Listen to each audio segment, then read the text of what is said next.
What's up, all you crazy human beings? And welcome back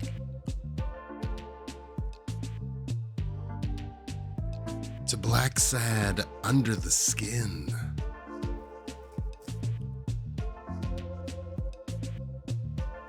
We have our recap set up here in Bandes Desinees form.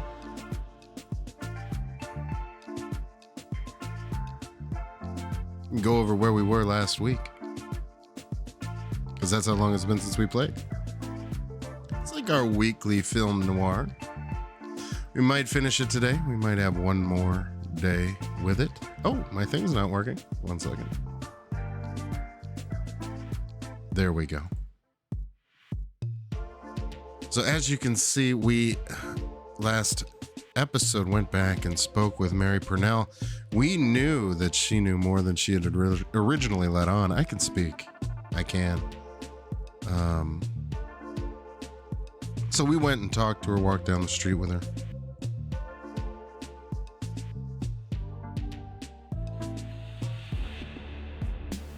She kind of explained her point of view.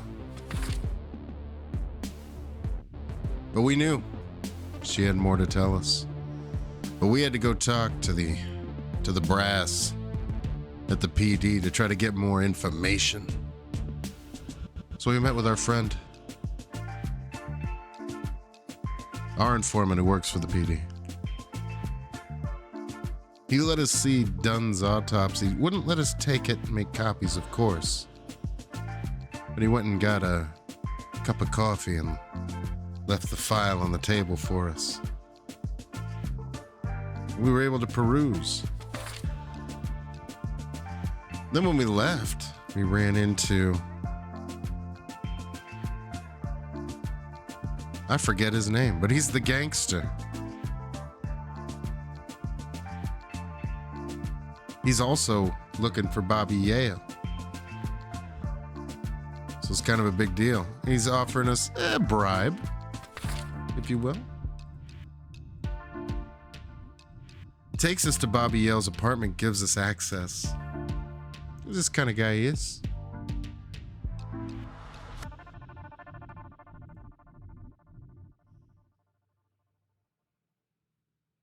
From there, we figured out that Mary and Bobby were a little more friendly than they had let on. As you can see, they were riding that ride there. That's a picture of them. And then that's one of her scarves hanging up in his apartment. Definitely scandalous, so we went and spoke with Mary. We avoided the gangstar. We went out the window. Then Mary kind of let us know, oh, Bobby's her nephew. They're like family. Blah, blah, blah. We know she's lying. She threatens us with a knife. And then Bobby appears, attacks us, and then falls down from a heart attack. So we call an ambulance. Bobby survives. Of course, because we were there. He was our suspect, but after a conversation with Bobby in the hospital bed, a suspect no more. But of course, our client came in. She showed up. She decided she was going to take matters into her own hands and tried to take out Bobby Yale. We talked her out of it. And then her uncle showed up. Her uncle is a lion.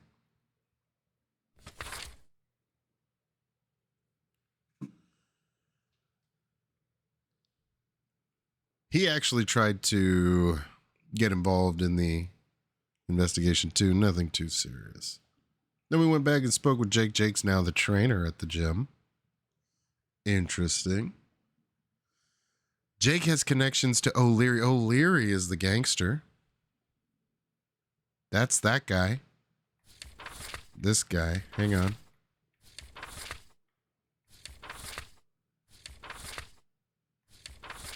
That guy. He's O'Leary. That's who he is.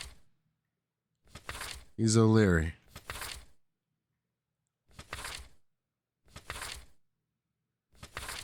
So Jake's our connection to O'Leary. He's going to take us to where he would meet with O'Leary. And it's down in Chinatown. Now, meeting a guy named Jake in Chinatown is 100% a reference to the movie Chinatown, which was probably the best modern film noir, starring Jack Nicholson. And it follows the normal film noir protagonist angle, where by the end of it, he looks like he's been in about 30 different fights, because that's the way it is. And our protagonist is following the same pattern. Let's pick up the investigation where we left off.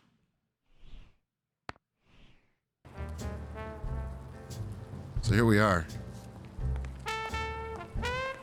Jake's waiting. Pan Zen Kang's carpets.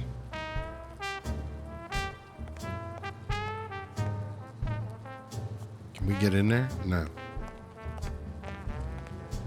This is where we came from, so I guess we go somewhere else. Maybe that's our door.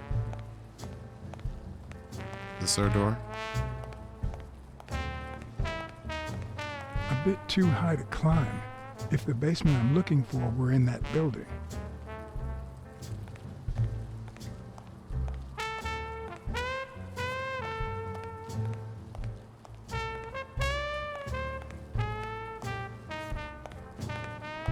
All right. What's up, Will? What's up, Victor? What's up, Huey? Thanks for popping in.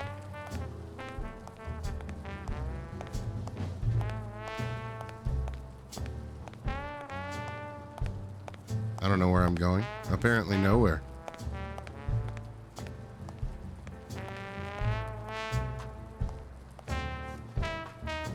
If I'm right, and could it be an elevator shaft? How does this thing open?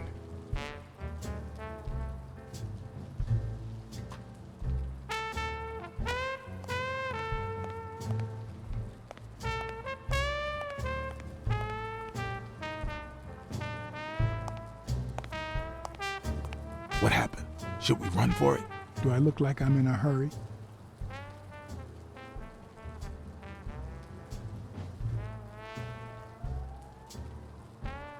The carpet store neon sign is still on, even though no one walks down that alley. Don't you find that odd? They must have forgotten to turn it off. Plus, they're not short on cash. I heard O'Leary say he was gonna buy 10 carpets the other day. Are you done? What do you think? There's a trap door on the ground, right by the restaurant. Does that sound familiar? Huh? The restaurant or the trap door? Jake. Okay. Forget it. What's taking you so long? You want to switch places? Okay, I'm going back to the alley. I'll let you know if I need anything. All right, let's get in there. Let's get in there. Is it this door? It is this door. Okay.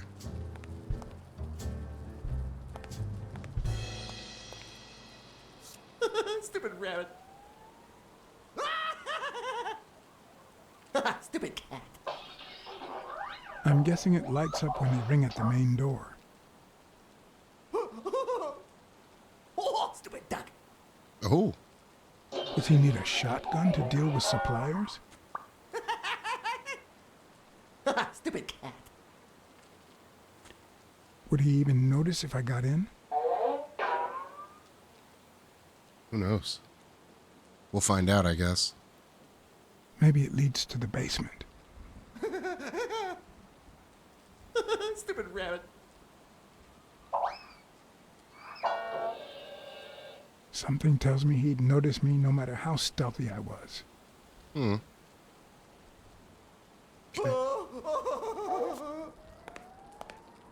Gotta find another way in then. What does that say?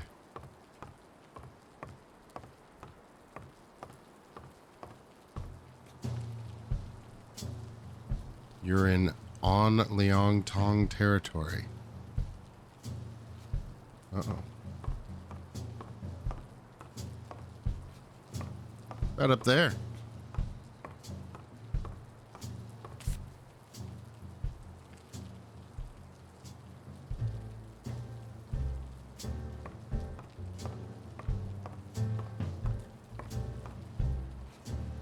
Can't open that door.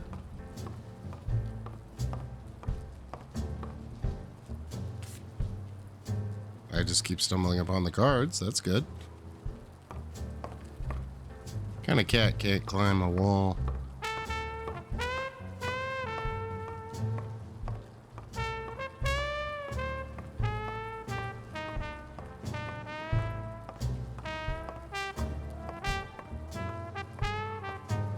Can't use that door.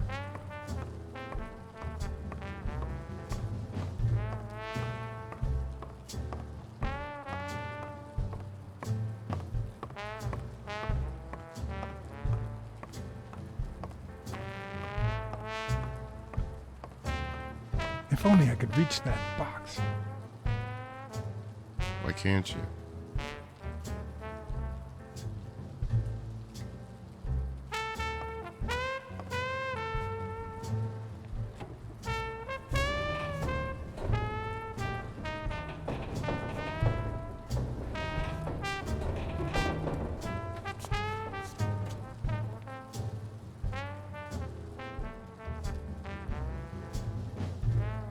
Hmm.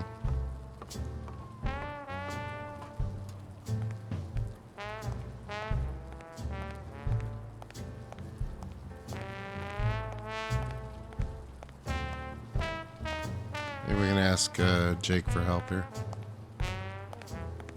You don't want to make too much noise. Homeboy's gonna come outside and...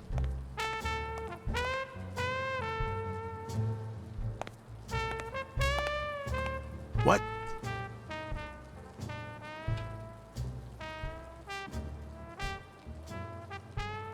I need your brute force, Jake.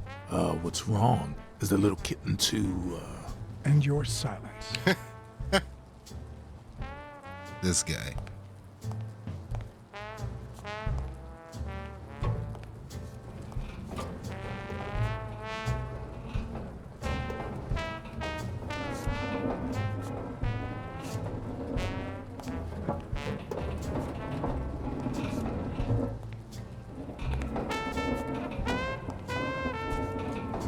Right, that's plenty.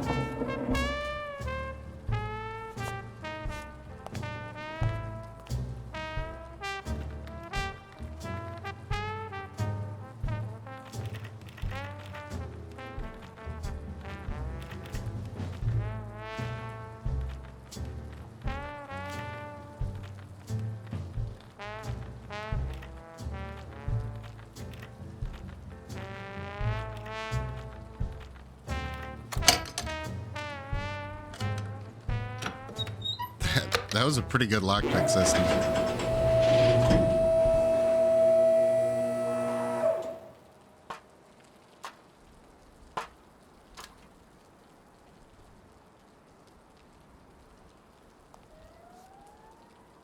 Here we go.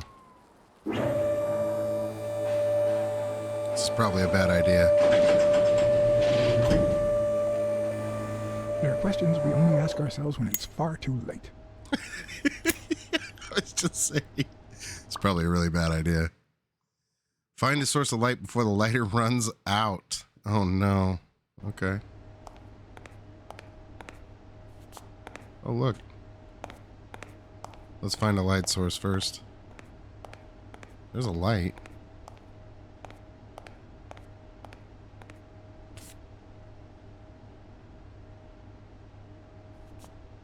We're running out.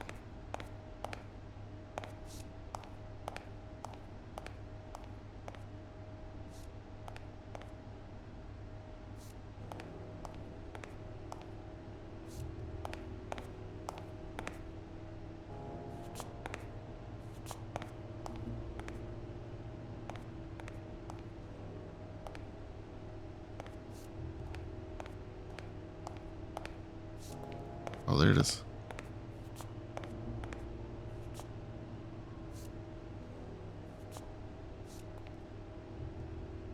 There's a pull string on that light.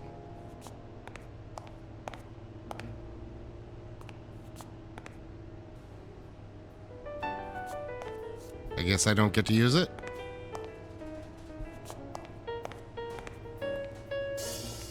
This is crap.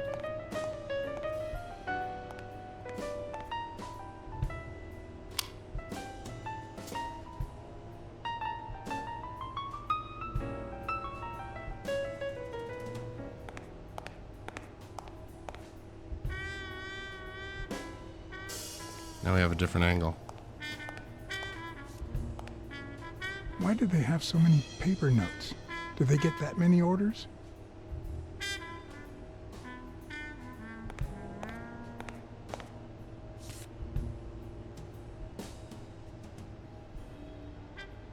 Are those from the store nearby? I don't know what you were looking at.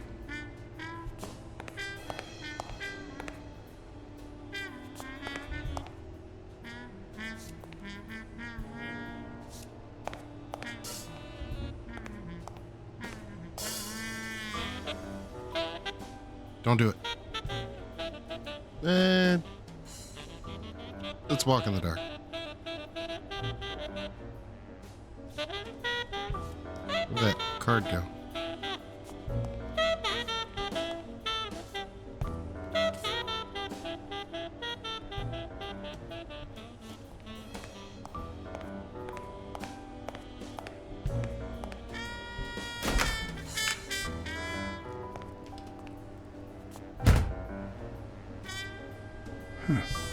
I was expecting some frozen bodies.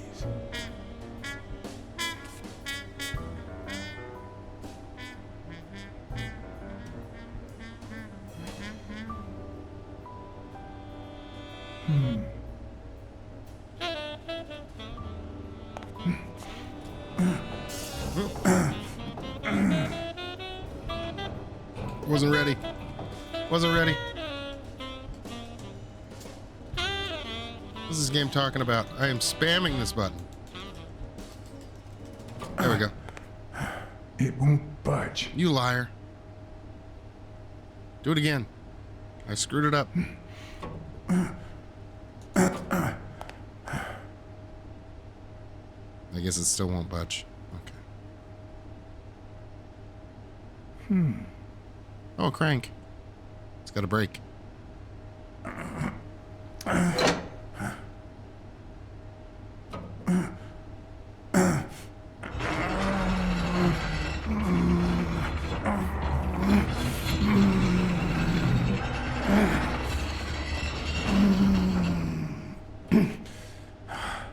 Easy.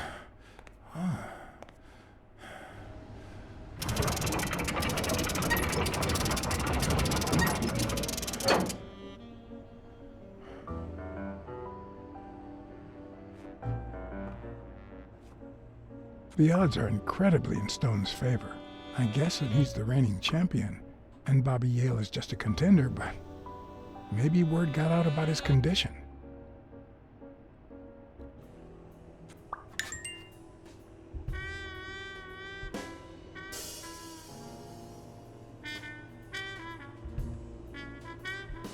They got something for everything. Huh. Looks like those colorful notes weren't restaurant orders after all.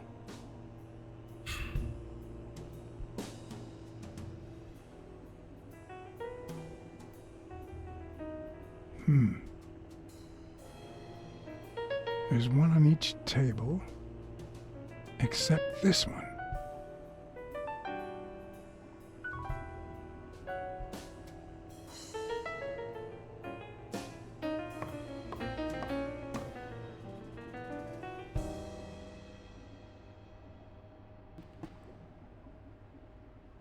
Hey, Black Does Feathers. O'Leary have a network of pals? Thanks for popping in. How are you tonight?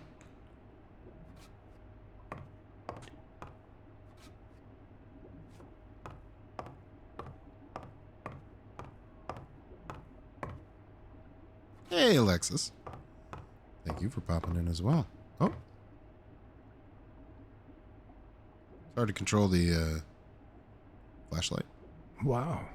I didn't realize you could place so many bets on a single baseball game. Baseball? With the Titans and the Chiefs?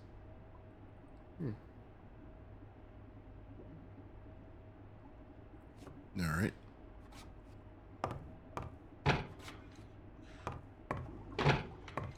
Having a real hard time. There we go.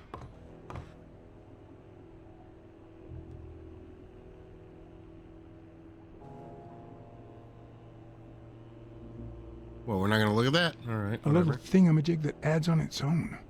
What'll they think of next? It does adding on its own. Looks like a summary of all the bets that come in. Day, amount, bet, wagerer. Wait a minute. Did O'Leary himself bet $5,000 on Yale? Ooh, interesting. Guess their man was supposed to throw the fight. Sometimes I forget that criminals, even the office variety, have family and kids.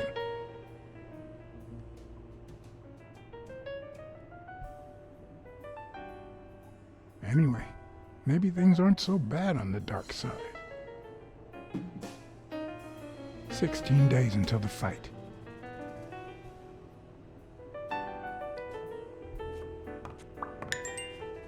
We can deduce. Wild berries. Okay. Gambling password. Do we get to gamble? Oh my god.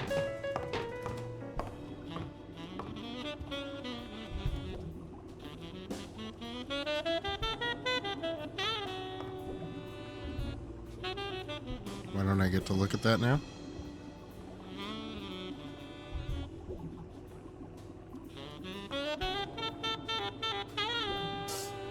There's a catfish in there. Do you see that? That was hilarious. Looked just like Blacksad. Could that be Ireland?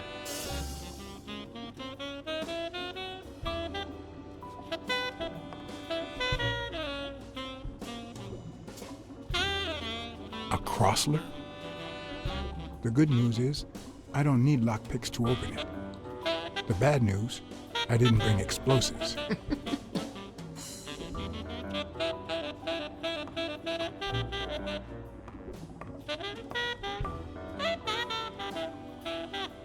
I'd say that's Ireland too.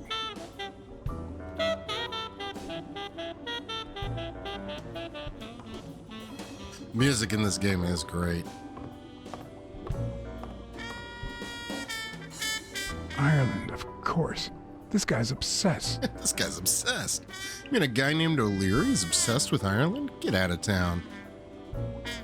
I cannot see. Oh, there we go. Avanaris. Interesting. Limited edition copy 2 of 3. We listen, if you call it listening, to the sentimental romance. Your eyes act like the moon.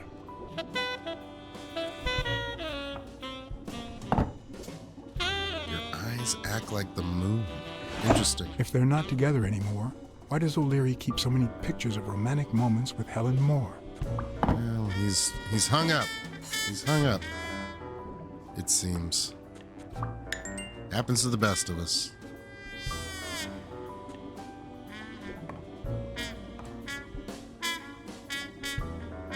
Do we want to turn a light on?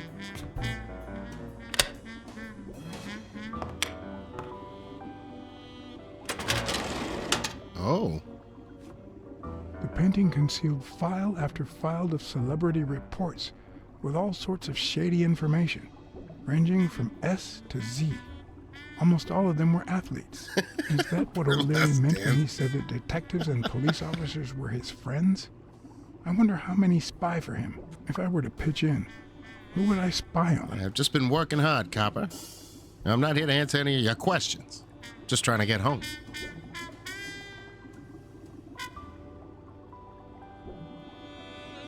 Well, ma'am, still gotta answer some of my questions. In Bobby Yale's folder, all I found was a log of his incredible stats as an aspiring champion. 20 victories, 16 by knockout. Although, at the end of the report, someone had underlined one word several times: untouchable. Untouchable. Interesting. Interesting. Probably because of the guy who was managing him. Can't believe I'm saying this about a noir furry detective game. This is indeed a good game. Well, it's based on a very According to successful Stone's story. report, he was so clean, not to mention hard to corrupt, that O'Leary opted for a more subtle strategy. Apparently, when he broke up with the tennis player Helen Moore, he set her up with Stone. Lucky for him, they hit it off. As I put away the report, I stopped in my tracks.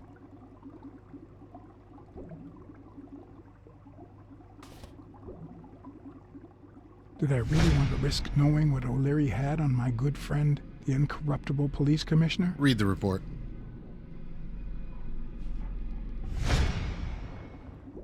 I sighed in relief.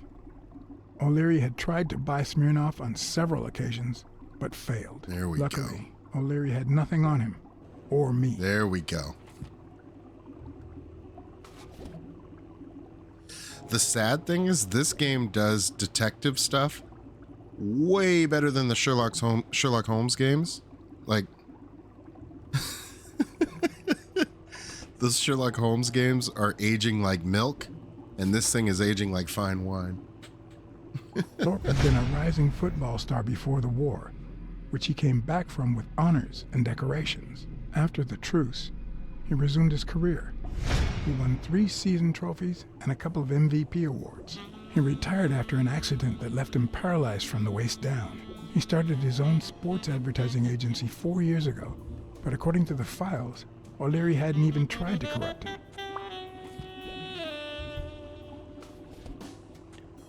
Let's close this. I feel like we're taking too long with this. Should turn that light off. Can I turn it off? I guess not. All right.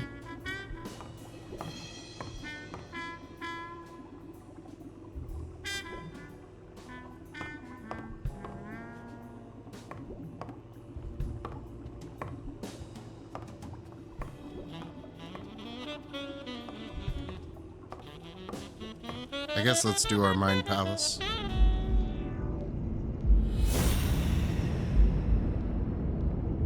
Turkey bacon? What'd you think?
You could eat more. The hell is going on with me today? I'm eating like a sumo wrestler. Been so hungry, eating loads today. It's still somewhat peckish.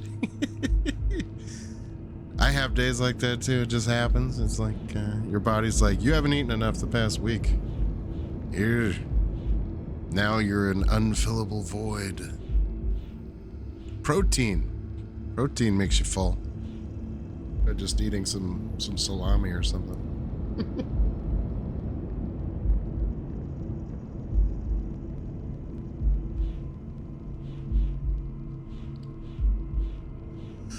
Tell me.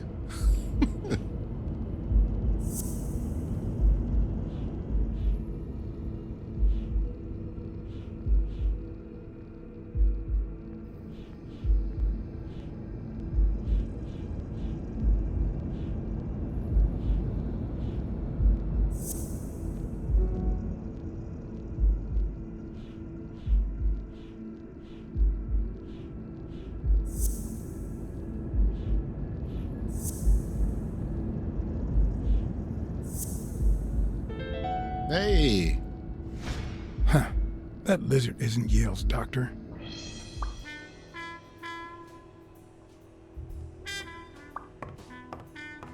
Who's the guy passing for Yale's doctor?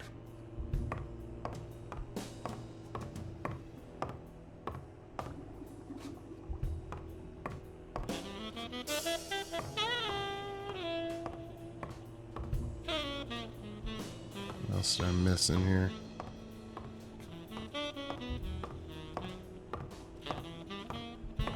Must be something else.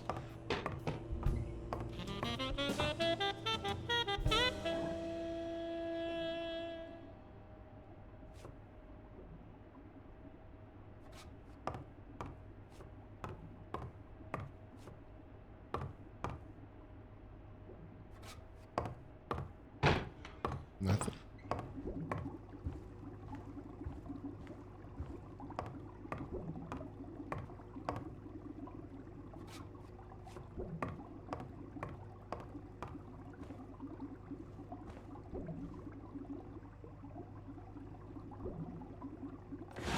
Even Dunn had a gun in his office. O'Leary couldn't possibly be the exception.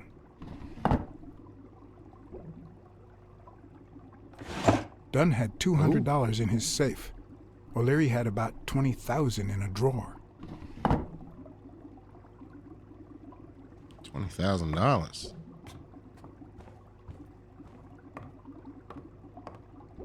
this a filing cabinet too? Unbelievable.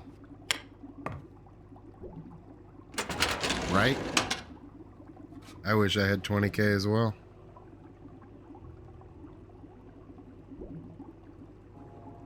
Oh my gosh.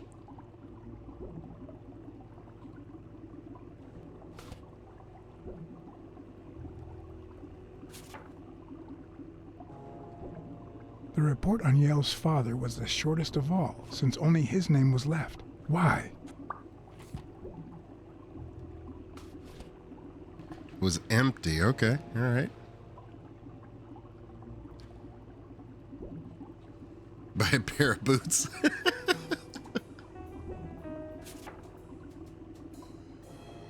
Yeah, that's true. Cassidy's report was possibly the longest among all of O'Leary's files. Apparently, their rivalry went way back. So much so that they spied on each other in the most unthinkable ways. At least I was able to confirm what Yale had told me. Cassidy had threatened Dunn after he refused to join the managers' union.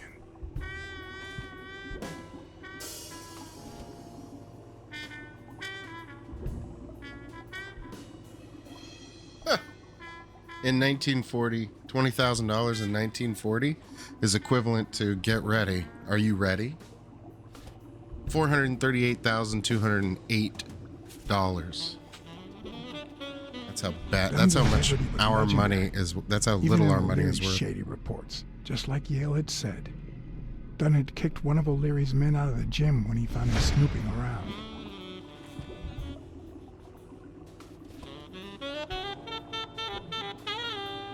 Yeah, doing us dirty. Real bad. Doing us incredibly dirty. Disgustingly dirty. Infuriatingly dirty. No wonder we're all like, how come we all make more money and it doesn't seem to get us anywhere? Give it to me. I just seen it. Not the fish tank, but look at the catfish. That's hilarious. I'm gonna walk up on it again. Oh.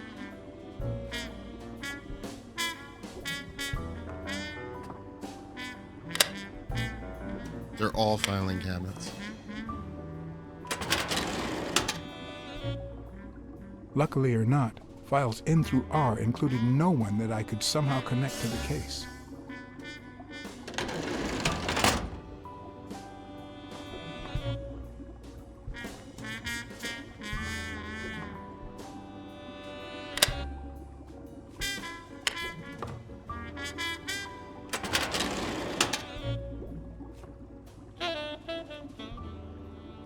Oh, Jake.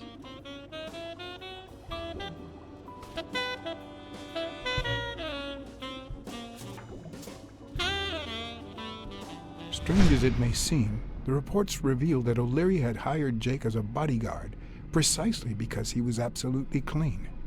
Apparently, he liked to surround himself with honest people when he mingled with the high society.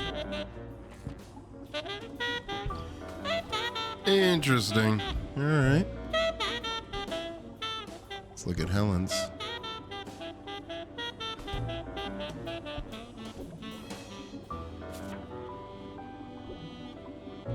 Helen Moore's file was, by far, one of the juiciest. She had been just a run-of-the-mill tennis player until O'Leary launched her career by rigging enough games to help her climb the ranking. However, O'Leary hadn't fixed any of her games in over a year. In spite of that, she remained undefeated. Be Wow. as it may, it was clear that O'Leary had enough information to ruin her career. Wow.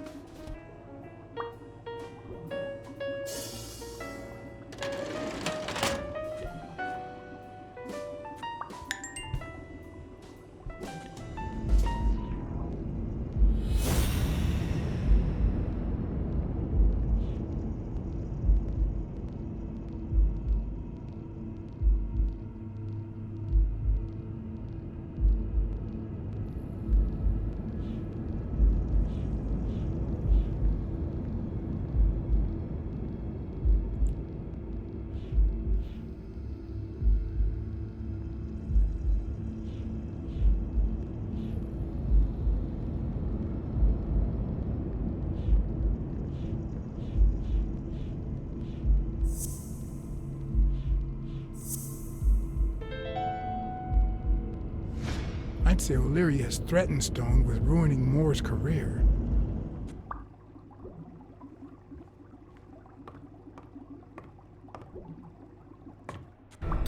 Uh-oh.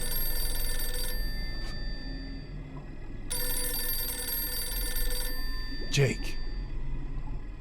Someone was coming. Are we or are we not exemplary workers, Jimmy?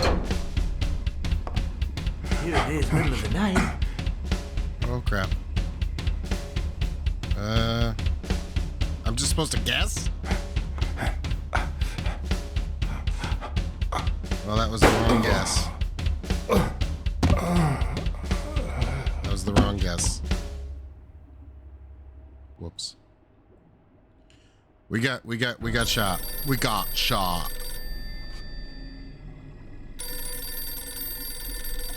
Jake. Someone was coming. Wrong, sir. Wrong. Are we or are we not exemplary workers, Jimmy? Here it is, middle of the night.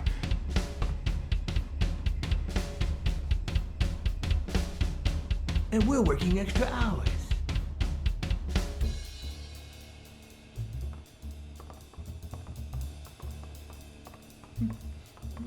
Hey, Jimmy, what do you think about that? It's O'Leary himself. I think he's scared stiff, Desmond. Why's that, Jimmy? We're giving you the red carpet treatment. We even let you in the boss's office. You're one lucky fellow. You can't say I don't treat you well, Jimmy. Jimmy's a Dalmatian. Yeah, Speak, you moron. yeah, very well. Why are you... Shh. Calm down. How long have you worked for me, Jimmy? 3 months. 3 months. Oh, yeah. I hired you right after your cousin Martin died. I need your opinion. How would you punish someone for ruining an innocent man's life with a hit and run, Jimmy? I don't know. And tell me, what about you, Wilson? What would you do? No, please. I didn't do anything. I swear. I don't think we can save Jimmy. He was a good guy. Of course, you already knew that. You knew him better than me, right? He was my cousin. That's why I hired you, Jimmy. You see, Martin was a dear friend. And his widow said you were a nice kid. that you do a good job and you needed the money. And I have a soft spot for those in need. Please. But, you know what? I talked to her just yesterday. She told us you did some naughty things to her with that gun, Jimmy. No. That's no way to treat a widow, is it?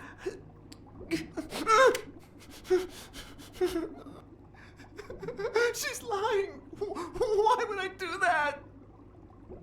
What about the kid? Are you so sure you know how long a kid can hold his breath?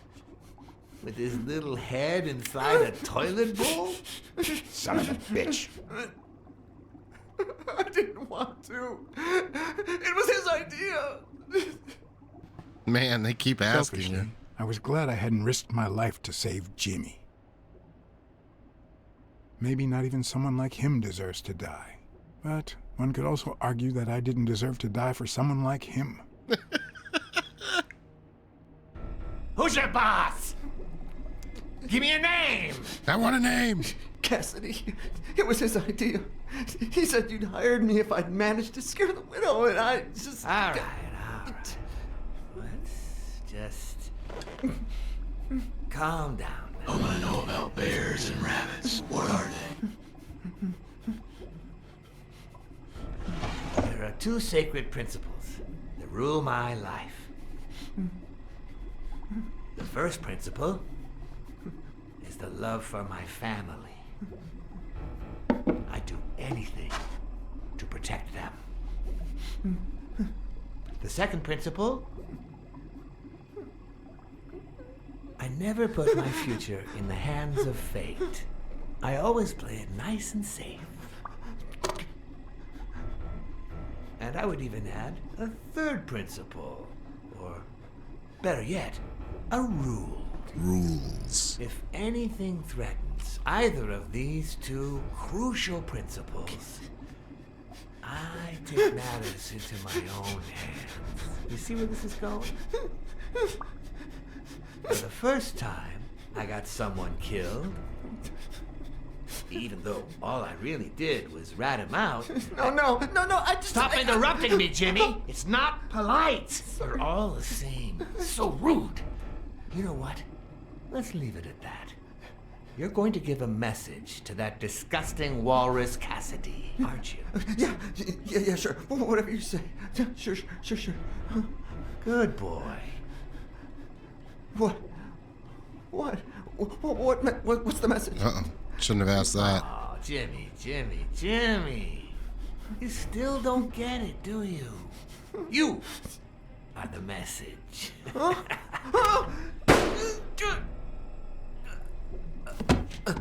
Come on. Wrap him up. Make sure Cassidy gets the message for breakfast, will you? I hope he chokes on it.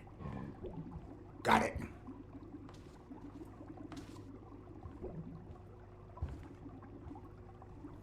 Where are you hiding, little fishy? Once again, you didn't get to hear the end of my story.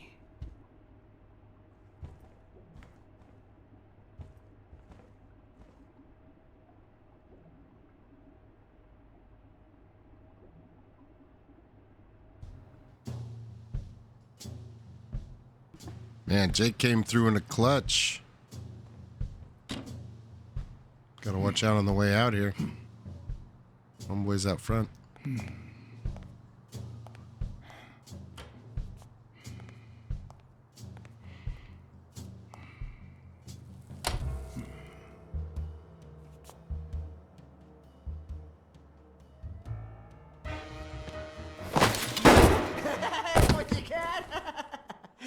Well, that was the wrong decision.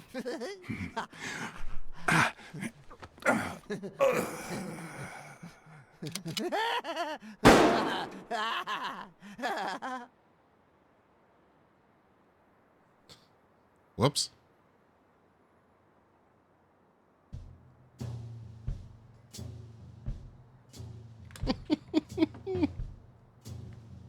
This guy's terrifying.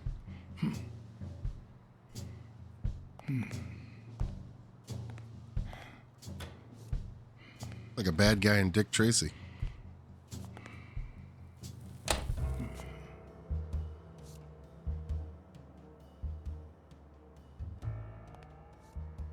What? Just where do you think you're going, putty cats?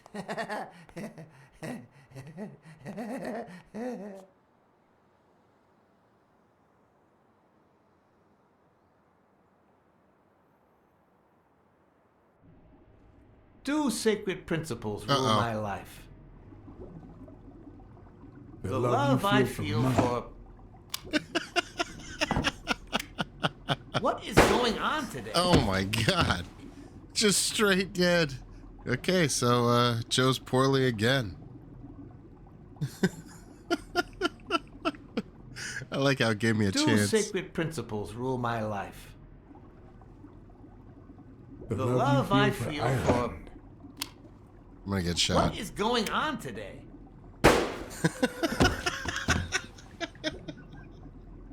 It's his family. It's his family. I should let him speak because he's tired of getting interrupted. Two sacred principles rule my life. The first is the love I feel for my family.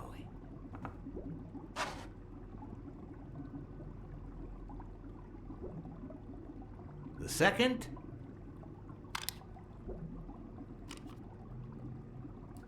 never leave destiny in the hands of fate. I always play it nice and safe. And I'd even add a third principle, or better yet, a rule. If anything threatens either of these two principles, I take matters into my own hands. The first time that someone died because of me, even though all I did was rat him out, well, that guy ended up See in you the later, Hudson Alexis. River, right off Pier 27. Thank you for hanging out. He's got to be even wetter than that you have a good fish night. by now. You should have seen his face. It's interesting what comes to mind when you think you're about to die. Suddenly, all I could think about was how much I wanted a pet fish. You too, Bruce? Anyway, I was 14 years old, and I still dream about it. But his widow and his son. By then, I was adamant about buying a fish. But first... That was that. Never again. Nowadays, whether it's me who pulls the trigger or not, I have zero regrets. What's more, I sort of enjoy it.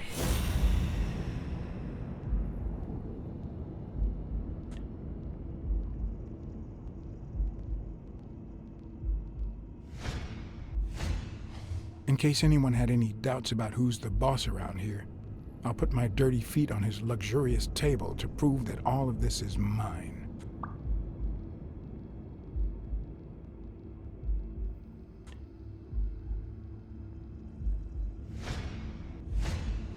His pupils are dilated, and there's a slight grin on his face. The bastard is enjoying himself.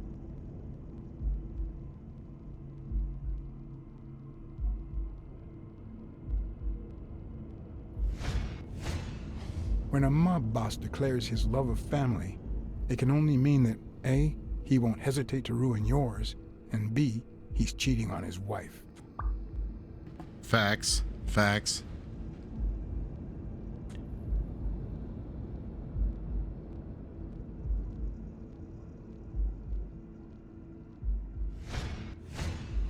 The guy never hesitates to pull the trigger. Even if I hadn't seen what he did to Jimmy, I'd know he's not bluffing. I knew I had it in me to get out of that place alive.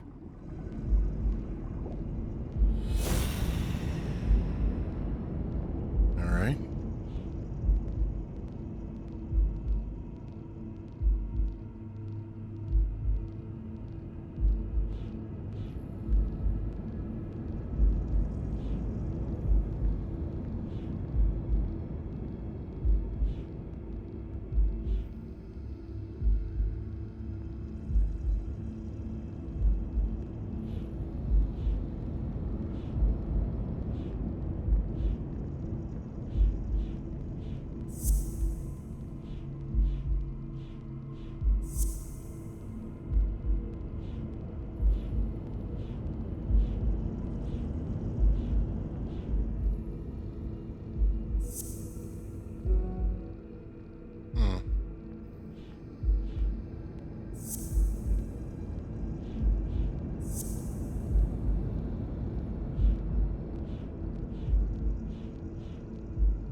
Okay.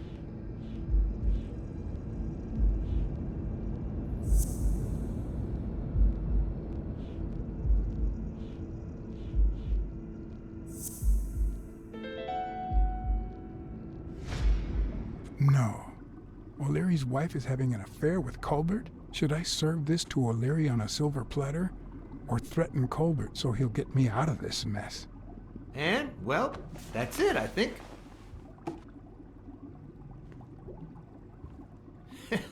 You know, Blacksad, I never made it this far.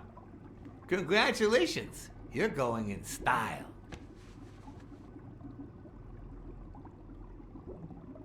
I didn't want to interrupt you because I respect you and your word, but I'm actually here to help. Your wife is having an affair with Colbert. What? Me? No way! Well, here's the thing. I don't respect your word. And since you brought me no proof... Check my coat pocket, on the right.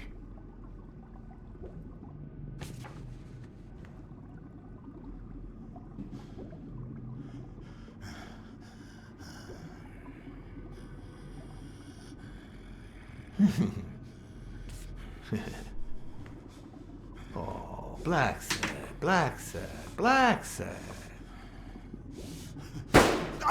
Oops. Thank you very much. And sorry for jumping to conclusions. First, you get a random beating from my men. And now this. Although you have to admit I had my reasons to be suspicious, you ran away from Yale's apartment, didn't you? But as you well know, you can't trust anyone in this world. Take it. It's only fair.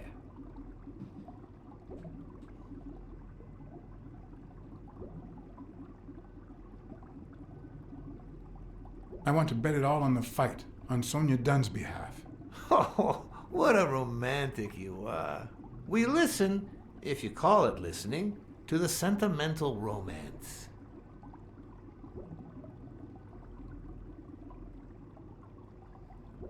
Let's not get cute with him.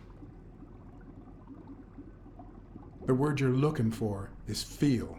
Same difference. Anyway, go ahead. Place your bet. I bet it all on Yale.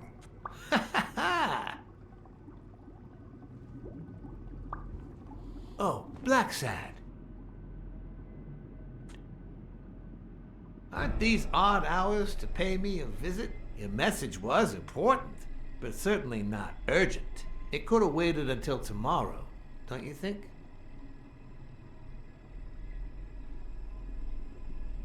We cats and wolves hunt at night.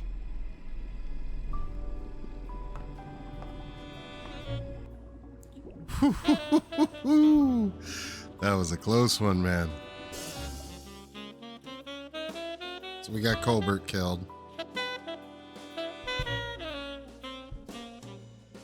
Oh, nothing of value really lost there. I wish I was a noir fiction writer.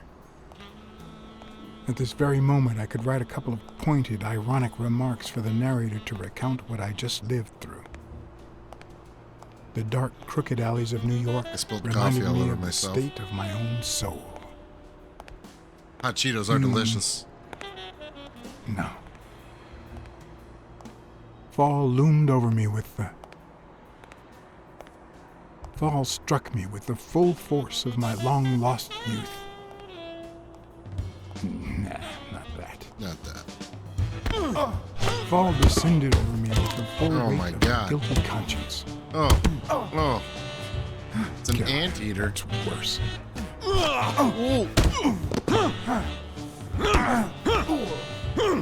Another guy. Like a hippo. Or a dog. Looks like a dog. It's a Doberman.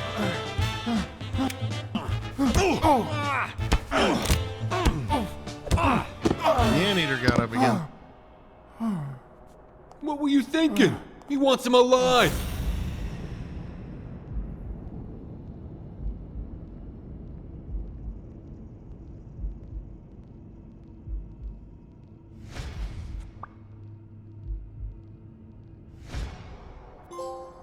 I felt falls seep through my bones like the pain of a good beating.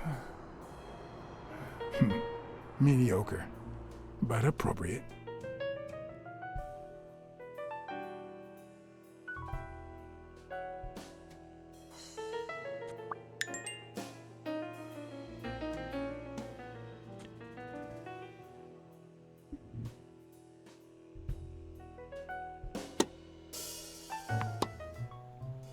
Uh-oh, the tennis player. Against all odds, next morning I got up bright-eyed and bushy-tailed. And I had my kind, unknown assailants to thank. The beating had taken its toll, but for the first time in months, I had slept like a baby.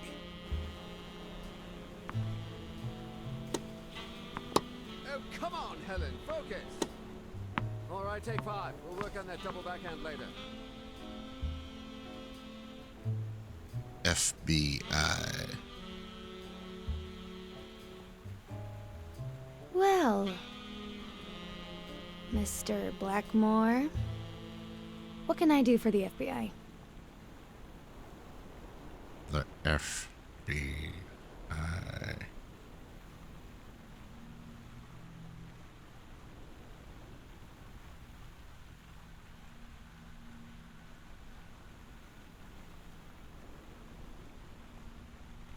What every blue-blooded American should do.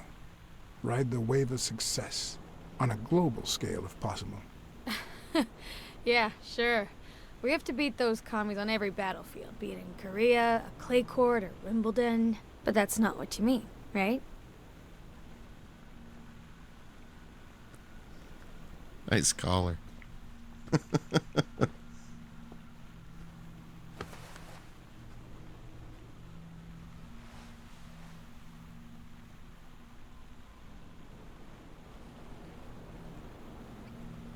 Maybe if we could speak in private? Alec! Coming! You've got 4 minutes, Mr. Blackmore, so... make them count.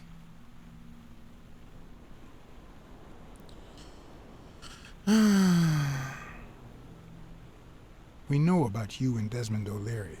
Wow. The FBI sure knows what it's doing.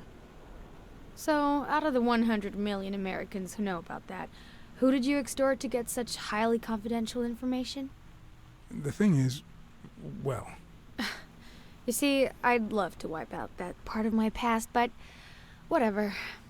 Do you have any regrets? Ads pay more than trophies. Can you believe it? Being associated with such a shady character could only damage my reputation. Trust me, never get involved with a married man.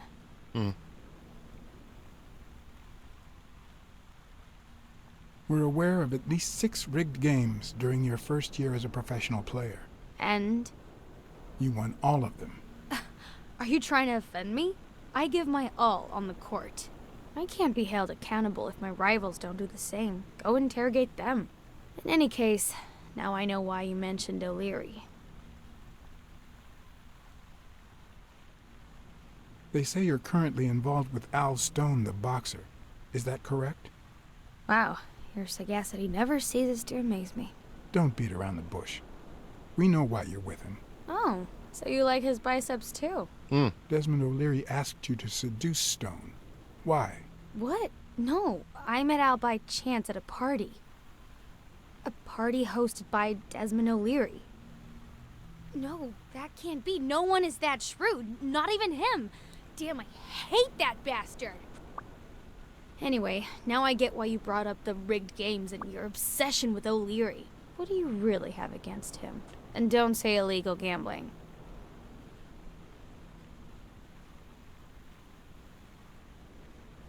O'Leary is a murderer. Every criminal organization has blood on his hands. His is no exception. And we have proof. I'm serious, Miss Moore. America can't afford to let anyone shake its foundations like that. And America's sweetheart can't afford it either. Help us out. Talk to us. And why should I, Mr. Blackmore? What do I stand to gain or lose?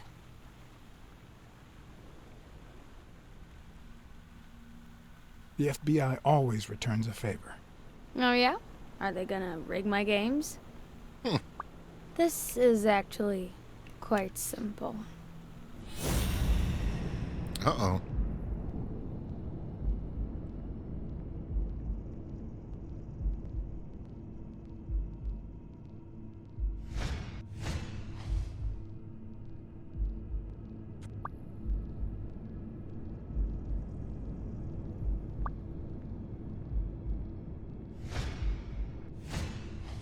One lucky gal.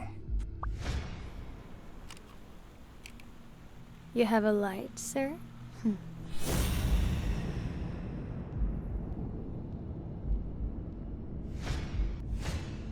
The pearly white teeth of someone who barely smokes. Am I making her nervous? Damn. I'm almost out of fluid.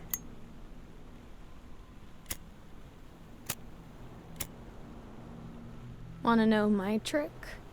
Go down to start, then up with it, and then down again.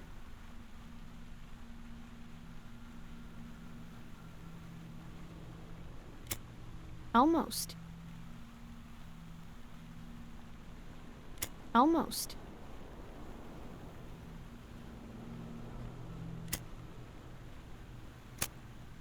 Will I get to smoke today?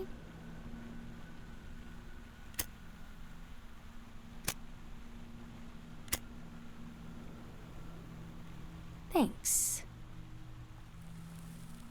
I was muted. Shut up, lady. I don't know what it wants me to do. I don't know what you want me to say. You're trying to frame O'Leary, perhaps rightfully so, but I think you're barking up the wrong tree. Barking. Believe me. If I had the slightest... Come on, Helen. Time to work on your backhand. Let's go. Can't you see she's taking a very Do you smoke? athletic cigarette there? Nice meeting you, Mr. Blackmore.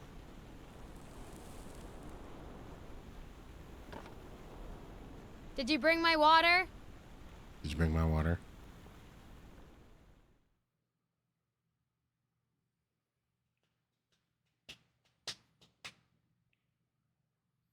I wonder if there was a better way to get out of that. We have new deductions.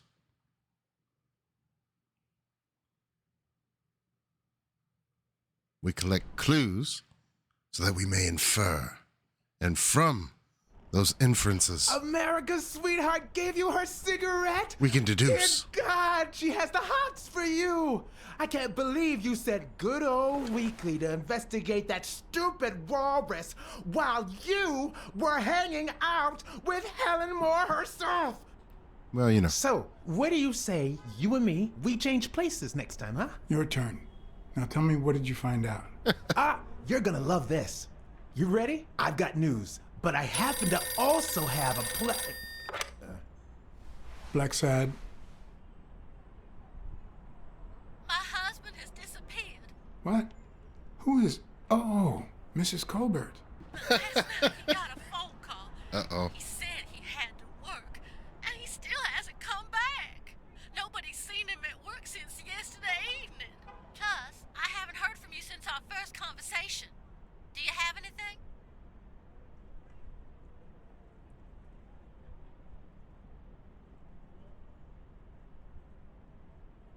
I don't know how to put this, but your husband is dead. You must know who he worked for and what he did for a living. This was bound to happen. Mrs. Colbert? That good for nothing. I'm gonna scratch his eyes out. I'll tear his stupid head off. I'm gonna make him regret. That poor woman. She actually loved her husband. But what just happened? Is there anything you didn't tell me? Maybe. But now it's your turn. Tell me about Cassidy. come on, spit it out. I didn't find anything suggesting that Cassidy had anything to do with Dunn's murder, but... That's quite the tale. But I know Cassidy will be playing poker tonight with one Howard M. Farnham II, a Texas tycoon looking to get his claws on the boxing business. I also know that he and Cassidy have never met in person, and that Farnham, who's staying at the Balford Hotel, hasn't left his room. Apparently, he spent the night with 3 bottles of bourbon. So, here's my incredible plan. I'll go to the hotel, I'd knock him out, and then take his place in the poker game. That way, I'll get Cassidy talking. What do you think? Incredible, right? Didn't we agree that you would handle Helen Moore while I dealt with Cassidy next time? No?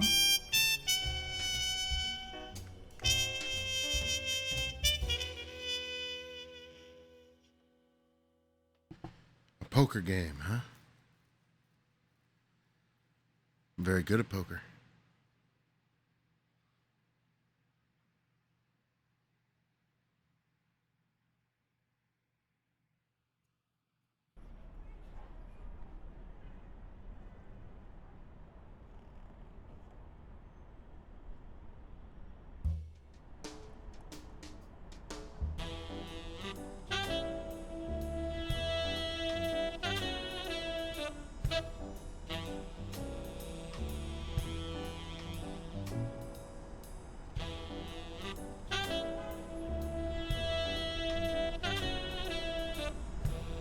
Balford.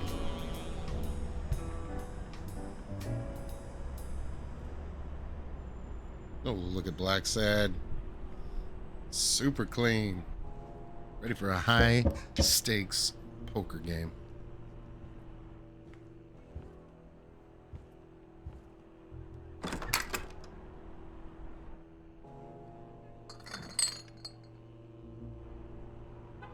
Good afternoon, Mr. Farnham. What's going on? Allow me to introduce myself. I'm John Blackmore, director of the Balford Hotel. We like to make our distinguished guests feel welcome. Please accept this small token of our appreciation. Oh, sure. I was fixing to leave, but I guess them monuments ain't going anywhere. Well, come on in then. Getting in Farnham's room was easy. Earning his trust was another story. But I always have an ace up my sleeve. Blackmore? You okay, partner? The best way to earn someone's trust is to make them believe they've earned yours. And sometimes, the best way to fake it is to tell the truth. It's true. I don't know where to begin.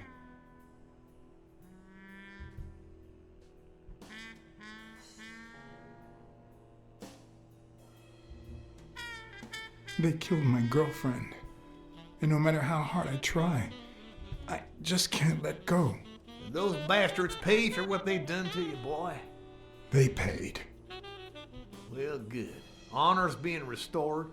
And sure enough, our good Lord will see to it that they burn in hell. You need to move on, partner. Need to move Plenty on, of partner. lookers out there. Find Farnham's yourself a odd shot. morality. Even if it costs you a pretty penny. One of the tricks of this trade is to be wary of the biases we all have. They cloud our judgment and blur the person in front of us, painting them with the shades of our preconceived notions of who they should be. But every once in a while, you run into someone so locked in personality that they can only be regarded as a stereotype. Farnham was a disgrace, not only to himself, but to Texas and the entire human race. To think I had to impersonate him. I wish I was like you. You seem so content, so free of burdens. Stop right there, partner. You think this old dog don't have ticks? Let me tell you something about my first wife. Woo-wee! Once I had gained Farnham's trust, Threw the alcohol out. the hard part was deciding what I needed to know to become him and not get myself killed.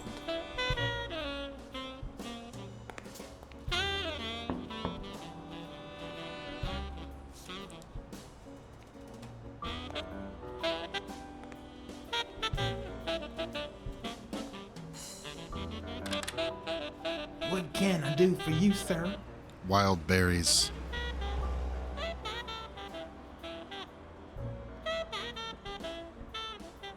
Try to remember. Farnham was one hell of a drinker. I had to get the information out of him before he drank himself unconscious. Otherwise, I'd have to find that information myself.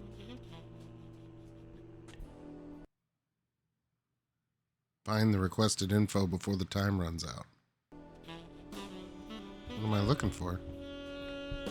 Ding Dong? Interesting name for a town.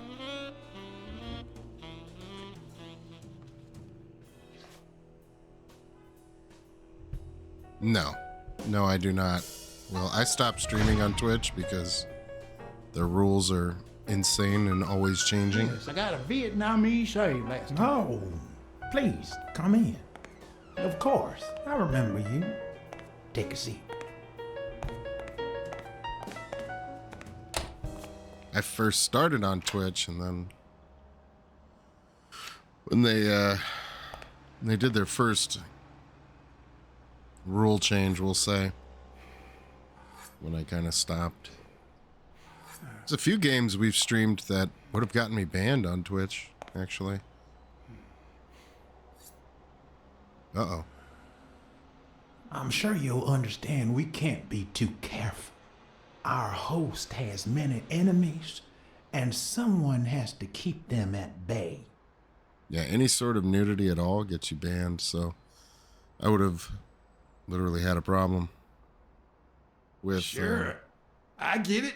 a couple of the games we played. Now, please answer my question. How much does it cost to get yourself a clean Vietnamese shave?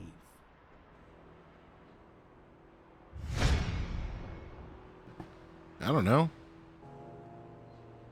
Then, sure enough, booze put the nail on the coffin of my first marriage. You know, the wife that caught me cheating with the maid. My second marriage, too. You know what I did to her daddy? Same old with several mistresses. So I decided to stick to my guns and only deal with hookers.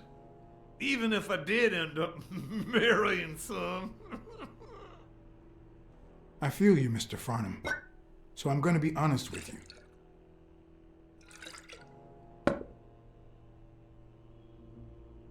I spent all my savings on poker. And if I had any money left, I'd spend that too. Poker's not the trouble. It's the playing with no bills in your pocket that's the trouble. Oh, trust me. I had plenty of bills. Come on now. You ain't got a pot to piss in, son. I just paid 10 years worth of your salary fixing to play me some poker, and that's no more than petty cash to me. Petty cash, to be honest. I asked you how much. Of course they gave me my receipt. What do you think I am, boy? Wait, I'll show you. I got it somewhere. Just a second, I'll get it. I just put it over. I think I'll be right back. I'll be right back.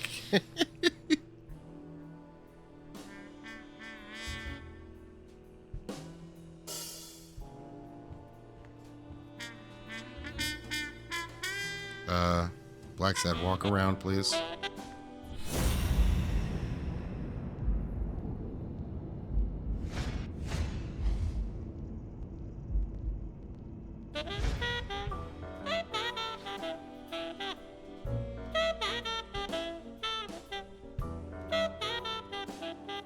Why didn't you just say you had the receipt in your pocket?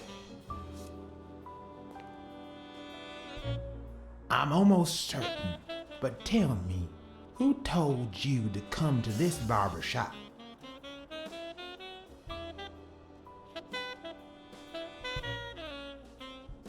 A friend of mine? Sure, just any old friend. Oh!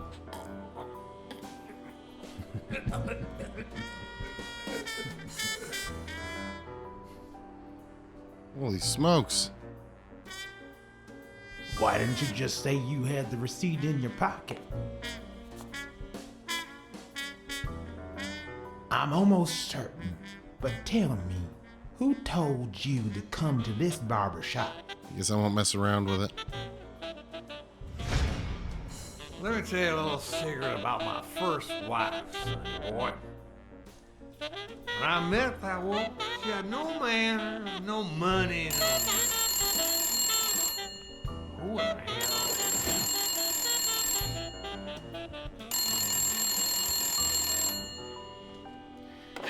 Farnham.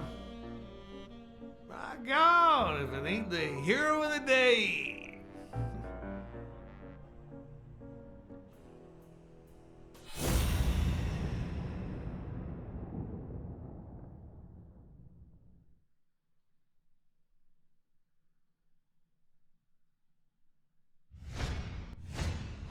It's not going to be easy to sound Texan, but I'll give it my best shot.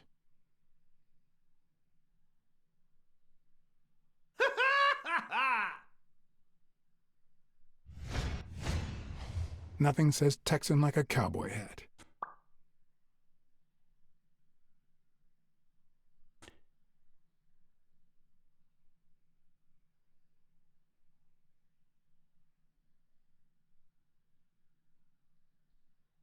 God dang it.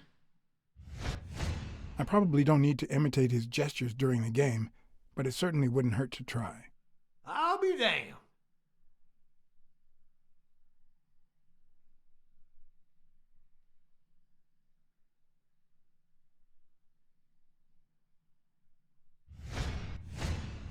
With this and that hat, I'll really look the part. Yes, sir. Sure enough, I'm fixing.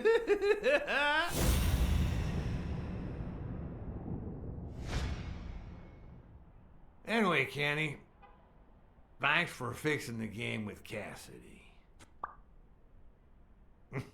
God bless you, brother.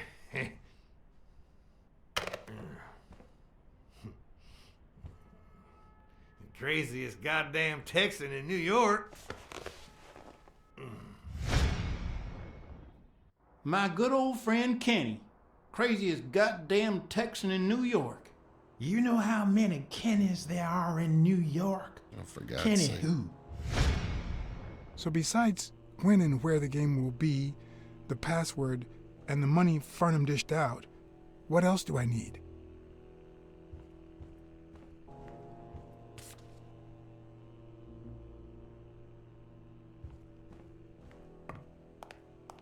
They smell like a party.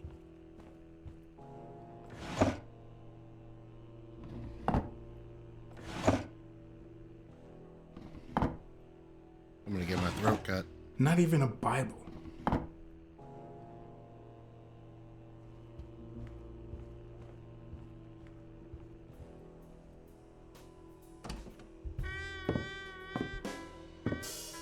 An address book? Luckily, there was only one Kenny in Farnham's address book, Kenny Eakes, residing at... Address books are what people used to have before they had phones.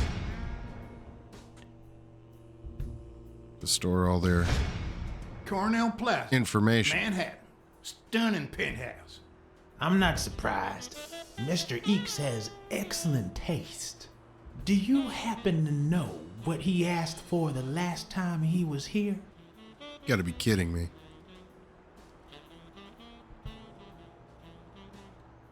It's not a Vietnamese shave?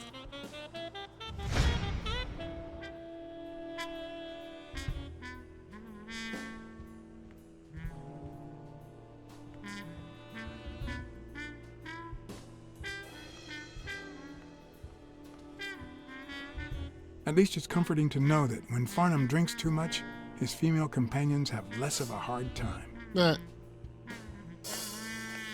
Roasted.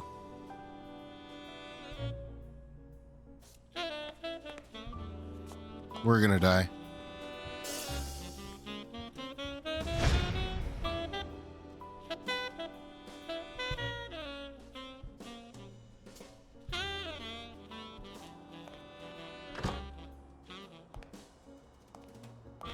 Don't tell me, Billy Bob.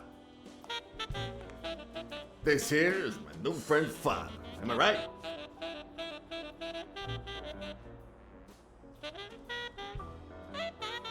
Sure enough, your barber was fixing to give me a shave. You can get a good shave at another time. Billy Bob is always at our beck and call. Of course. Hey, come on. Let's get in there before they finish all the bourbon without us. I haven't frisked him yet, sir. I don't think that'll be necessary. Mr. Farnham here, he's an honest Texan. And I'm sure he'll hand over his weapon if we ask him to. Right?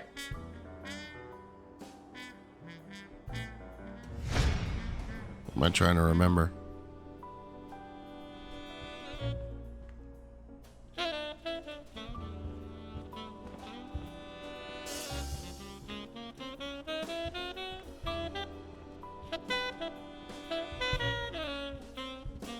Ding Dong? Interesting name for a town. God dang it.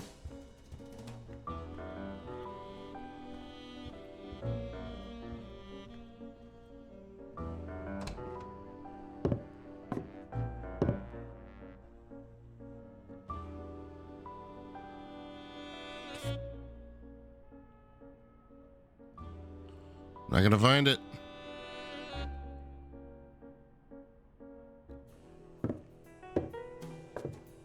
I'm out of time. Are you going to hand over the gun or not? You know what? I'm starting to think that you're not trustworthy. And I hate wasting my time. Yeah, but the bad thing is, it'll be just 3 of us playing tonight. Billy Bob? And...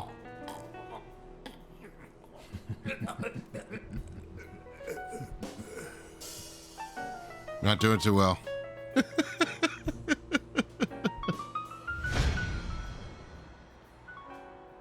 Second time this guy slit my throat.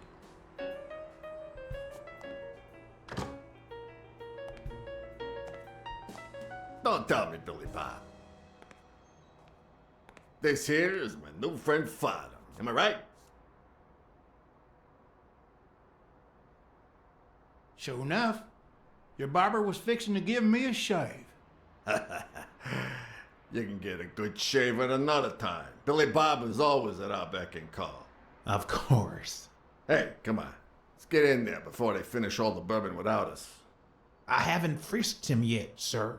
I don't think that'll be necessary. I don't know what I'm supposed to Mr. find. Farnham here, he's an honest Texan.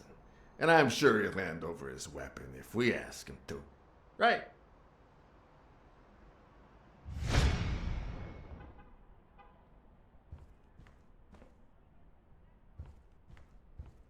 Something hanging up over there.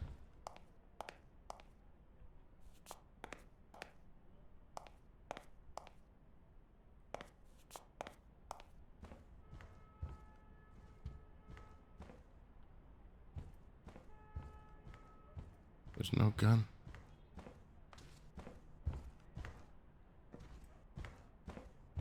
There's no gun. Ding Dong? Interesting name for a town. I'm gonna get killed again.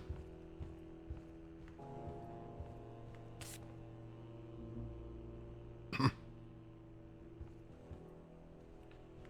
get killed again. Are you going to hand over the gun or not? You know what? I'm starting to God dang it. think that you're not trustworthy. What the heck am I supposed to find? And I hate wasting my time. Yeah, but the bad thing is, it'll be just 3 of us playing tonight. Billy Bob? Already said it.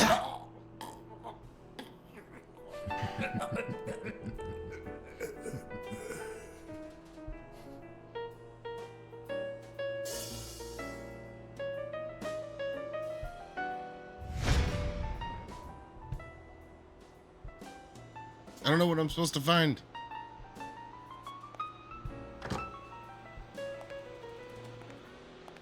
Don't tell me, Billy Bob. This here is my new friend Father. Am I right? Sure enough, your barber was fixing to give me a shave. You can get a good shave at another time. Billy Bob is always at our beck and call. Of course. Hey, come on. Let's get in there before they finish all the bourbon without us. I haven't frisked him yet, sir. I don't think that'll be necessary. Mr. Farnham here, he's an honest Texan. And I'm sure he'll hand over his weapon if we ask him to. Right? Try again.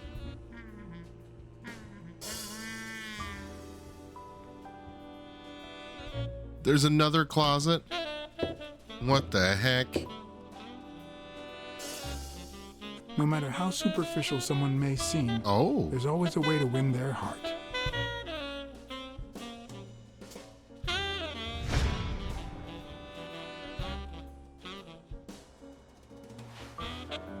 It'll be my pleasure.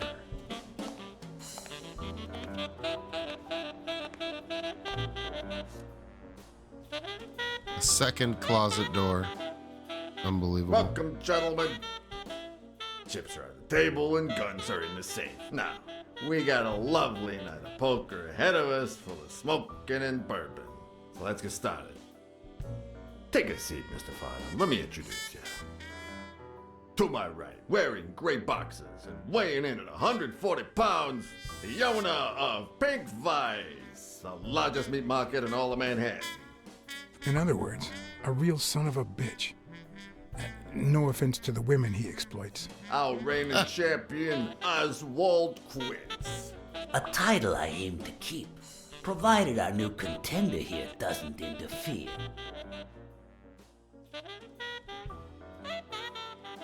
Well, I'll do what I can. Now you got me worried. Never trust a humble player. The truth is that our friend Farnham owns the largest and, I dare say, most entertaining establishment in Texas. Really? So we're colleagues then? Yeah, you wish, Quince. He owns a casino. Damn. And it's not even in Austin or Dallas. It's actually in a little town called, what was it? Darn it. I looked it up. Oh, I the know other day. this. Had a funny ring to it. I hate it when this happens. I thought they moved all Texan casinos to Vegas, where gambling is legal. You mean Ding Dong, Texas? Ding dong! That's it.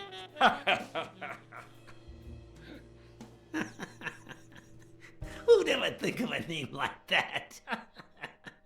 Well, casino or no casino, let's just hope he doesn't keep as many aces up his sleeve as the late Ventimiglia, huh? Amen. To my left, wearing brown boxers and weighing in at 396 pounds. Holy smokes. Frank, show some respect, huh?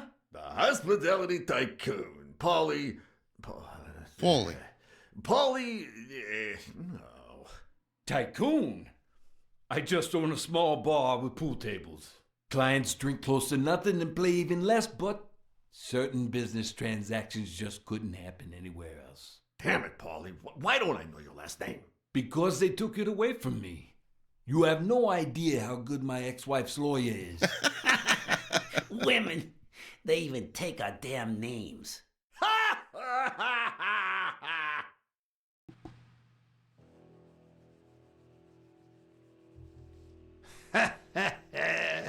You're too much, Paulie. When you're done sightseeing, why don't you drop by La Iguana for a game of pool, and I'll buy you a drink. But I have to warn you, my clientele isn't crazy about furry fellas such as yourself.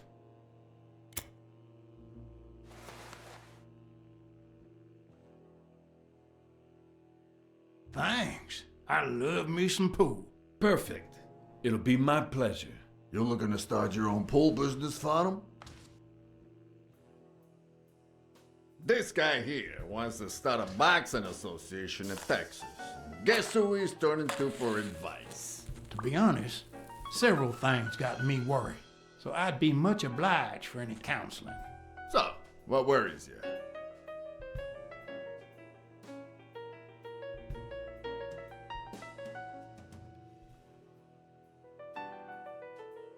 Homicidal boxers like Bobby Yale. Ha! That's some piece of news, huh? Hey, I don't know if he did it, but the real problem is that the fight against my champ Stone might not even friggin' happen. The good news is that I've almost convinced the governor to let him out of prison on the day of the fight. Under police escort, that is. Interesting. I bet you the audience gets a kick out of that. Billy Bob, bring out the bourbon. We're drying up here. We're drying up I'll here. deal. With a fresh deck, of course. We respect traditions in this establishment. Poker is as boring as it is simple. What? All you need to do is read people's faces. And even the worst detective has that trick up his sleeve.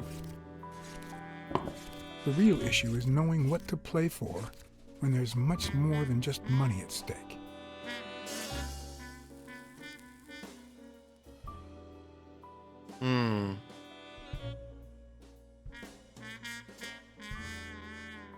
I don't know.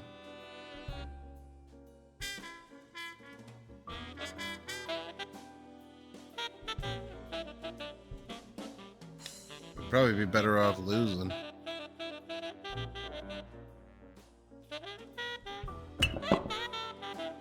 Damn it! What again? How many games have you won in a row, Quince? And here I was hoping that Farnham would steal your championship belt. I don't think he'll need a belt, especially if he ends up losing his pants. Mark my words, Farnham will be calling his wife before the night is over. Ha!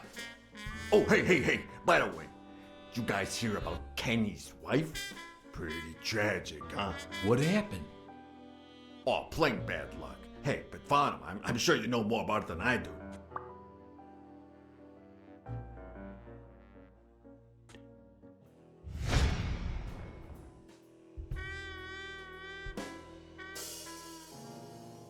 Anyway, Kenny, thanks for fixing the game with Cassidy.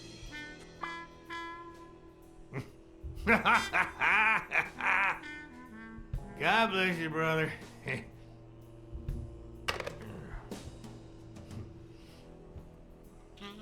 Craziest goddamn Texan in New York. And the poor fella's already got enough on his hands now that his wife. Women just gotta have their vices. But she's in a rehab clinic now, hooked on tranquilizers and all that. That's it, tranquilizers. Don't tell me women don't have their vices, too. Bring out the bourbon, Billy Bob. Come on. Give me the bourbon. Maybe I spoke too soon when I said Give me that the poker bourbon. is easy for a good detective. Even when you play to lose, it's best to win the occasional hand to avoid suspicion. But with Quince, it was just impossible. Well, I'll be damned. I don't believe this. See what we mean, Farnham? I still don't get why you keep coming for more, boys. I'm starting to think you all lose on purpose.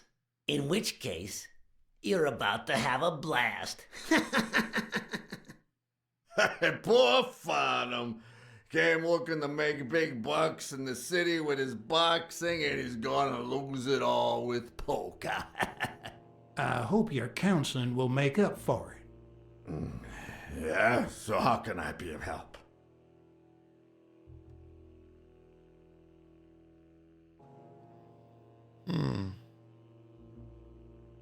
Those there athletes hooking up with each other, like Al Stone and Helen Moore. I see you subscribe to What's News. Yeah, my star boxer, the reigning champion. He's having an affair with America's sweetheart. Hey, I got nothing against those two idiots falling in love. Don't get me wrong, but it's taking a toll on his performance. I don't think he'll lose against Yale, but I'm starting to worry a bit. You happy now? Sure thing. Although, there is something else. Come on, spit it out. I want to play. Rebel coaches like Joe Dunn. Oh, I see you done your homework. That bastard wouldn't accept the most basic rules. For example, banning boxers from official competitions when the managers don't belong to my association. Hey, don't get me wrong, I'm sorry for his death. But if they ever find the murderer, I'd be glad to pay his lawyer fees. Come on, let's steal another hand before Quince accuses us of trying to break his winning streak. ain't gonna happen. Gentlemen, I suggest you never tell your sons about this game unless you want to lose their respect. Nice. Wait, you mean our sons actually respect us? I hear you. There's no way to set boys straight these days. They don't even respond to a good old beating.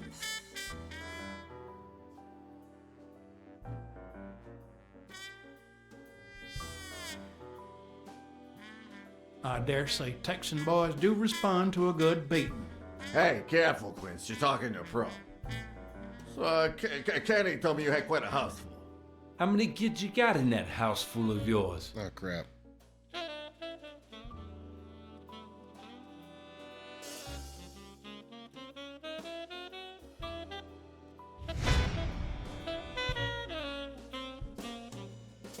No, that son of a bitch was about to choke on his own vomit. If I'd been a communist, perhaps the vision of a millionaire choking on his own vomit would have made my day. Even so, I doubt I could have just stood there and watched him die. Oh. Unfortunately, I didn't break a sweat trying to save him. What?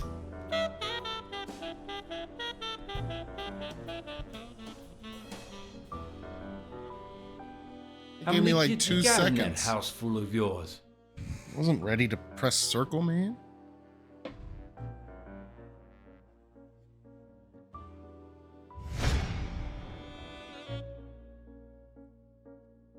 No, that son of a bitch was about to choke on his own vomit. If I'd been a communist, perhaps the vision of a millionaire choking on his own vomit would have made my day. Even so, I doubt I could have just stood there and watched him die. No, deserving or not, the man would live.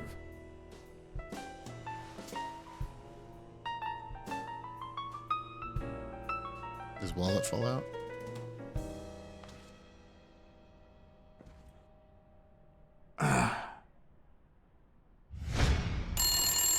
Six, well, that's something. I don't know how you deal with all of them. All boys? Does it have to be now? Oh, never let Quince near one of your daughters. Come on, Folly. Children are sacred. I won't lay Cassidy. a finger on them until they're 12. After that, well... Yikes. Let's just say...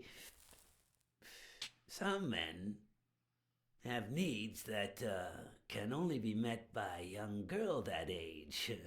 If you know what I mean. Yikes. We Are you all right, know what you Farnham? mean.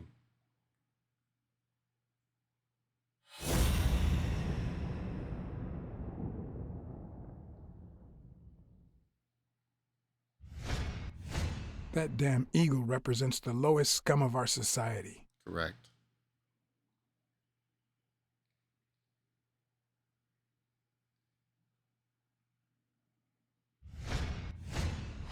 There goes your winning streak, you sick bastard.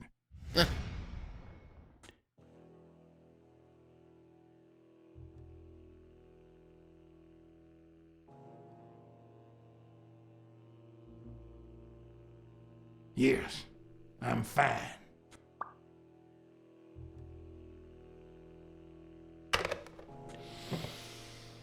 Now, what if that lovely 12-year-old girl was your sweet little niece, or my cousin Mike's niece? And what if she disappeared a while back? And what if she'd been taken to work uptown? In a brothel, huh? What do you think about that? I don't know what you're talking about, Frank.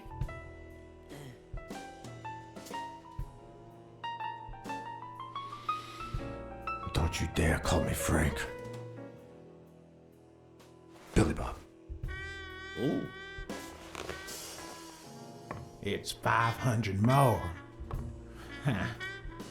For washing up. It's a deal.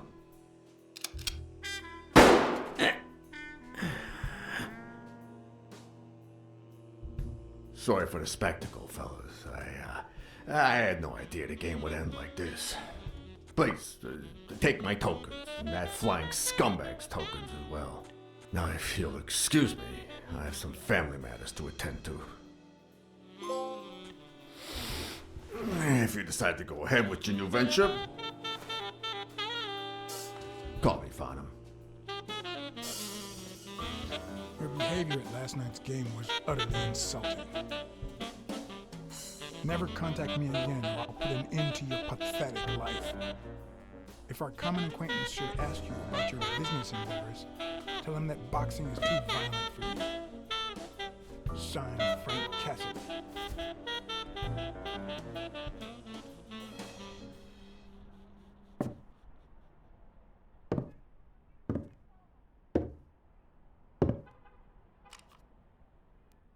No, keep the... Come on, man. It's gotta... My own tracks would be covered the following morning. Stinking Cassidy pearl read handle. This note from Farnham. Dear Mr. Cassidy, although I'm grateful for your kind help, last night's game made me realize that boxing is just too violent for a peaceful Texan like myself. I have decided to invest elsewhere. Yours sincerely, Howard M. Farnham II. Damn Texans.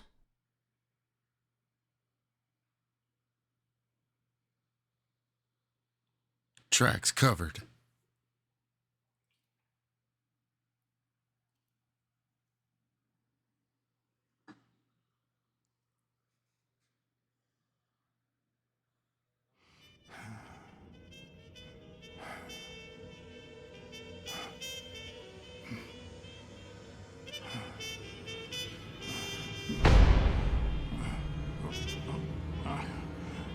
As for me, it was the first time in days that I had gone to bed without my daily beer. A real shame.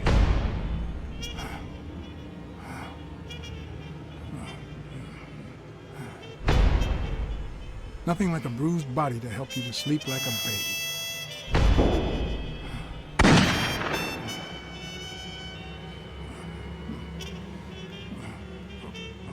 Maybe I should have given myself a beat.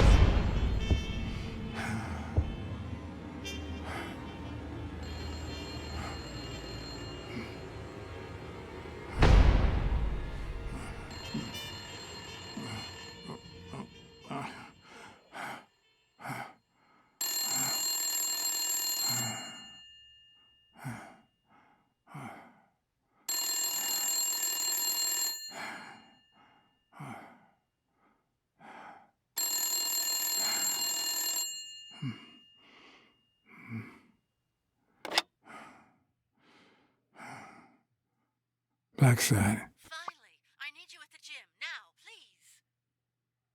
Uh-oh.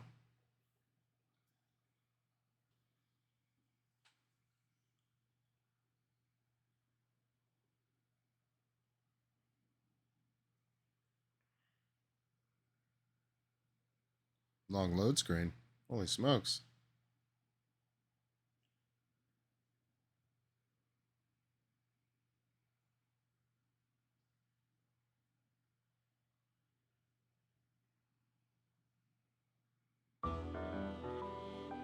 Still loading. Don't let it trick you. It was like this when I got here.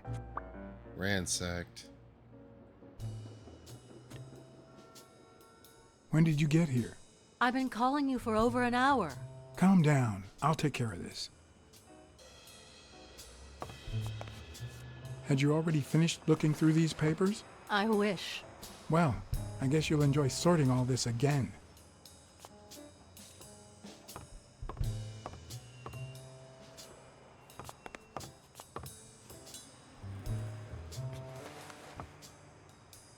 Bingo.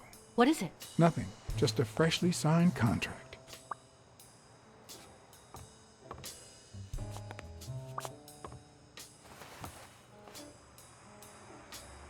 What are you doing? Do you like sardines? Excuse me? Do you like sardines? Ugh.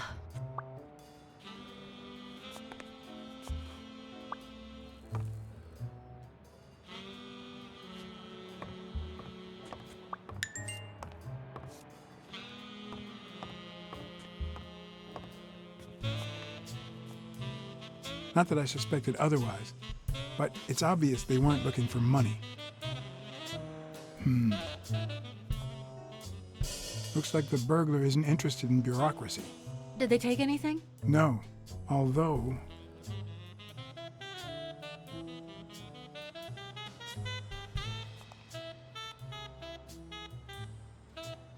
When you went in the hospital room to get your purse, did you get the gun as well? Yes. Isn't it there? I put it back. I'd rather not go through that again.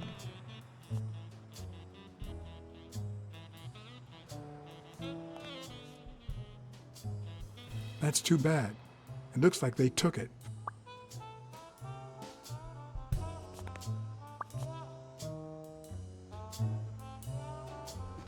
Sonia appreciates my trust, huh?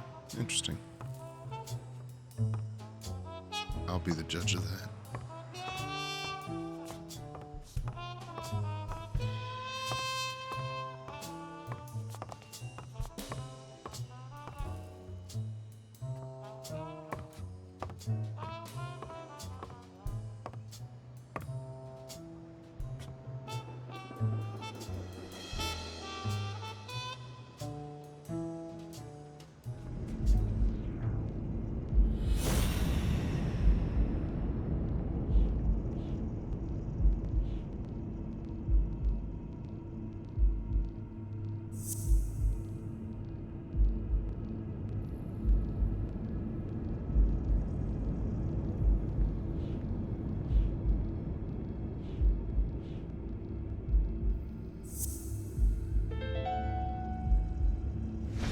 No, the footprints don't match. Or if O'Leary killed Dunn, he did it without stepping in the paint, or in different shoes.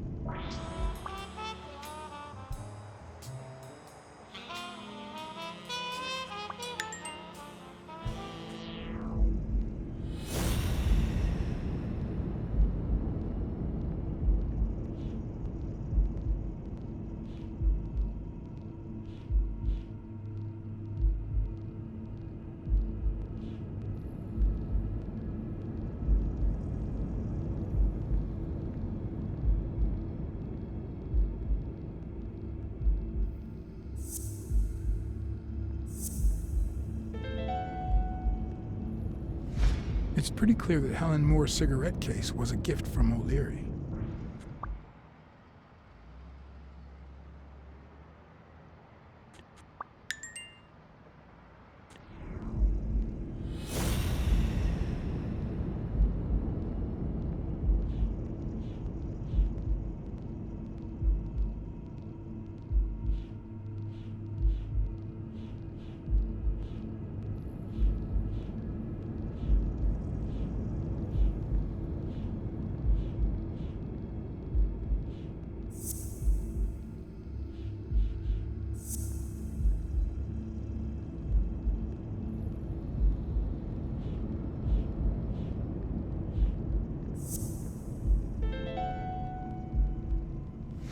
It looks like O'Leary has rigged the fight between Stone and Yale.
I'm running out of time.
There it is. If she's still in love, why does she claim she hates him? What is she hiding?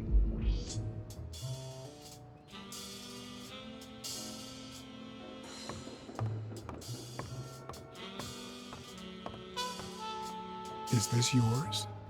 I think it belongs to the new cleaning lady. Mary just wasn't working out, so she left. Clarice Freeman? Yes. You think she did this?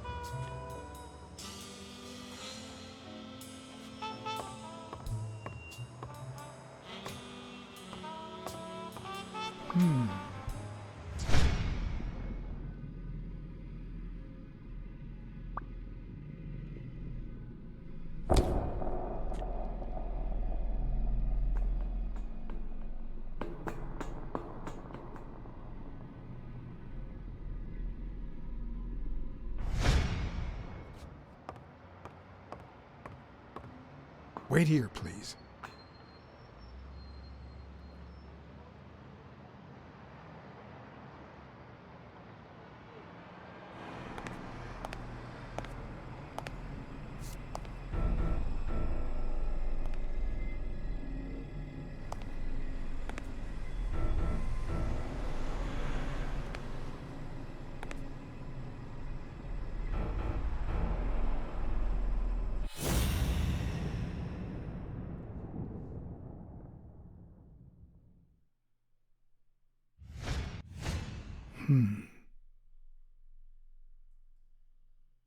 That's it. All we get is Could be a knife wound. The murder was brutal.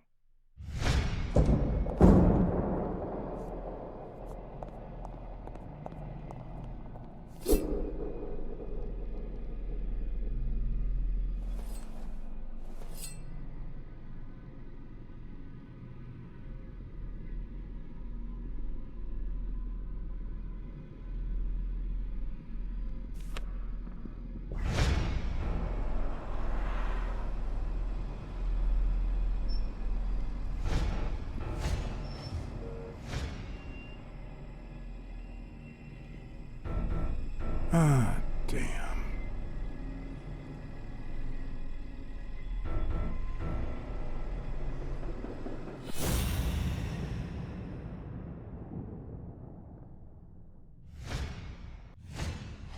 I can just picture her saying, "Honey, I found a job. We're finally gonna make ends meet."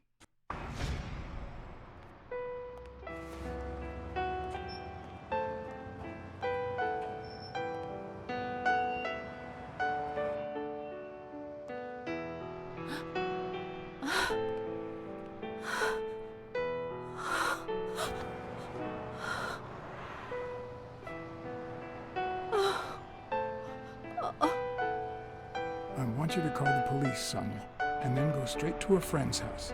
Don't even think about going home, and definitely don't come back here. I'm staying at a friend's house. I haven't even set foot in my father's place yet.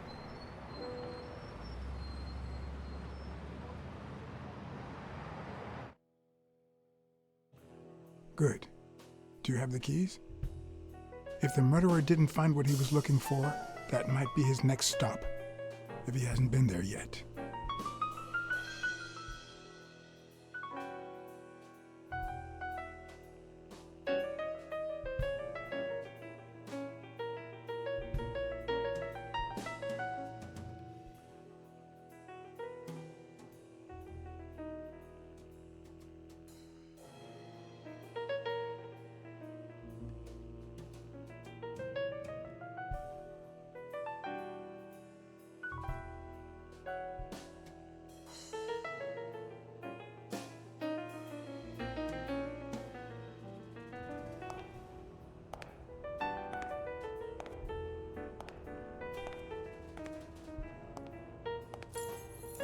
For once I had the keys to the place, which meant I wouldn't have to use my lockpicks or...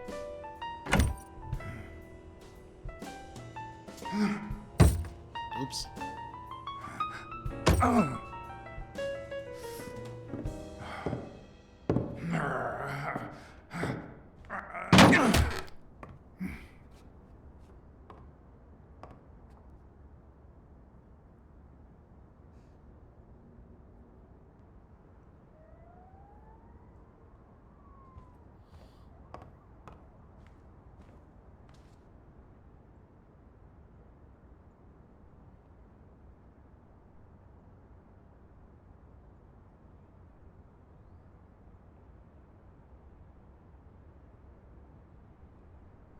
I seem to recall Fitz Randolph being a boxer, but who knows?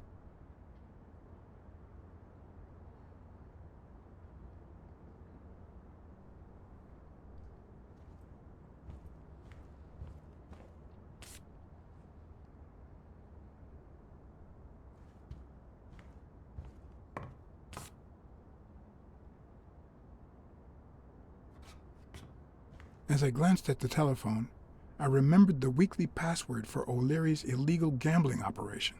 Even though I had rejected his reward for telling him about Colbert and his wife, I had managed to make my own dirty money after the Eagle pimp suddenly quit the poker game. How much damage could a small bet do?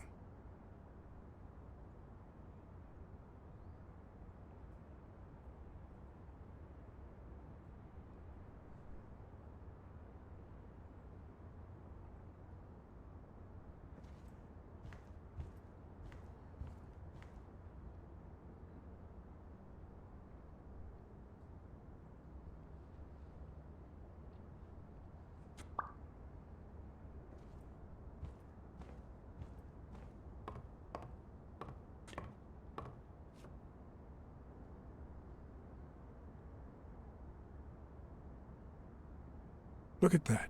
The guy sure had good taste.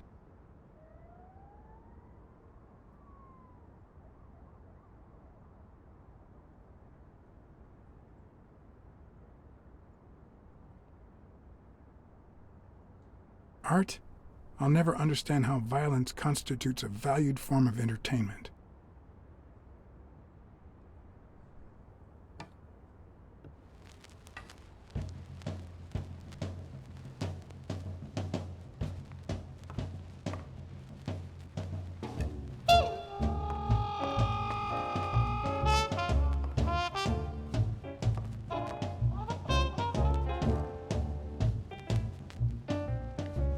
Stuck. There we go.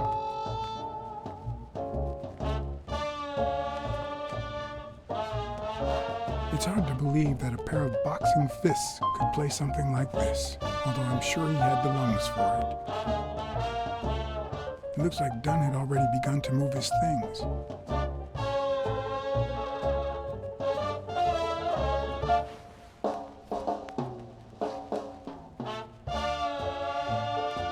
Dunn? Thorpe? No idea. And these two, they look familiar.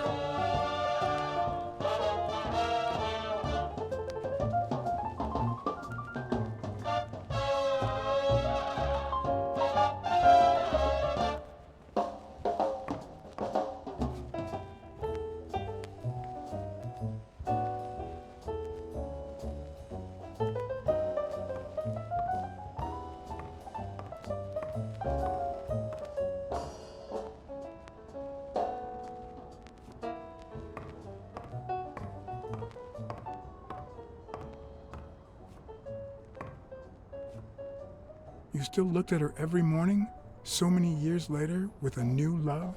Maybe we don't need to forget. Maybe pain just transforms into, I don't know, something.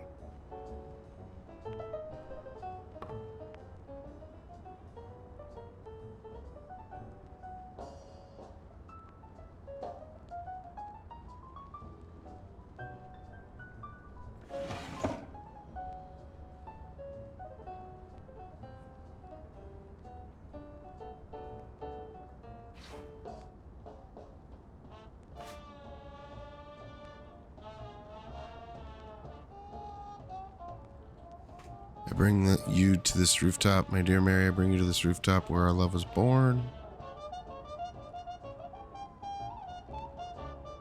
To give you this ring.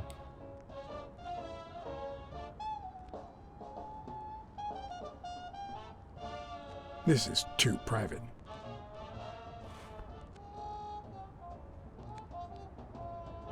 Said no detective ever.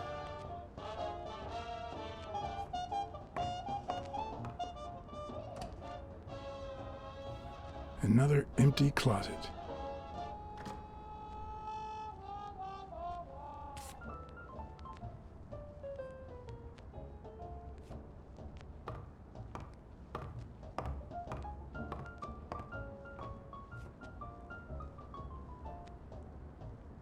Is this how he got in?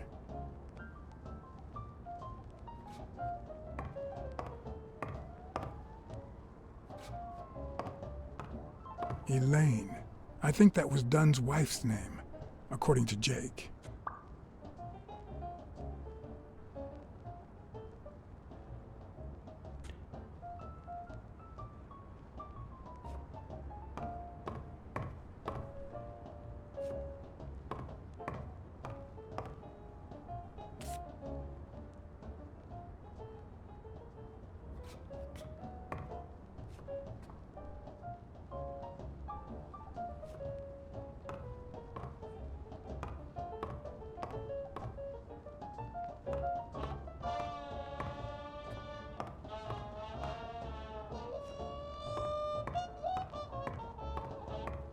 I don't know. Can't get that book on the ground.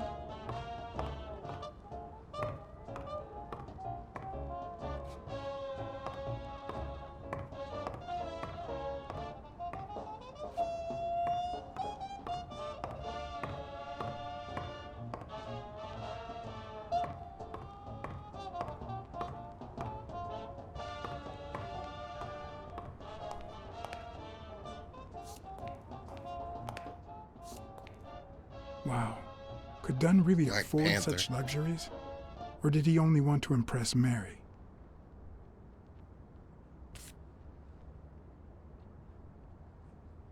They've done studies, you know.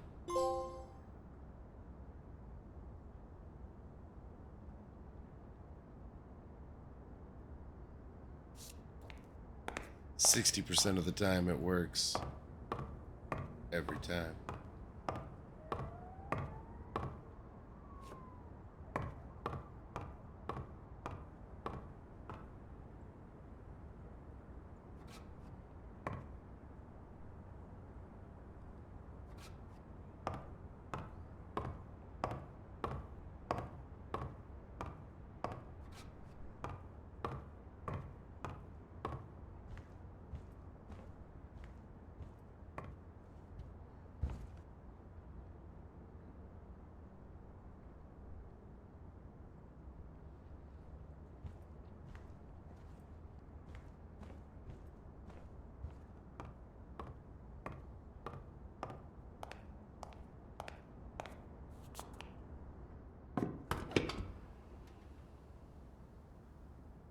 Ready-made meals on airplane trays in front of the TV. Who would have thought we'd end up eating like this? Dunn died 4 days ago, and that lettuce still looks okay.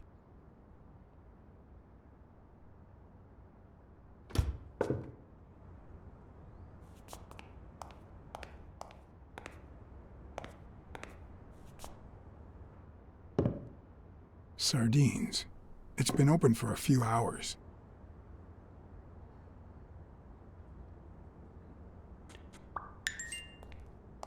Oh, really?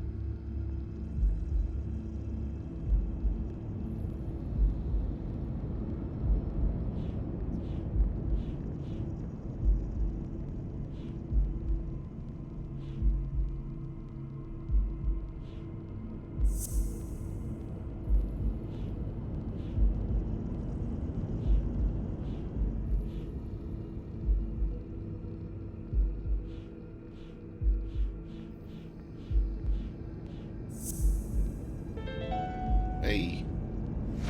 It's pretty clear that the burglar came by the house before heading to the gym, which means he probably didn't find what he was looking for in here.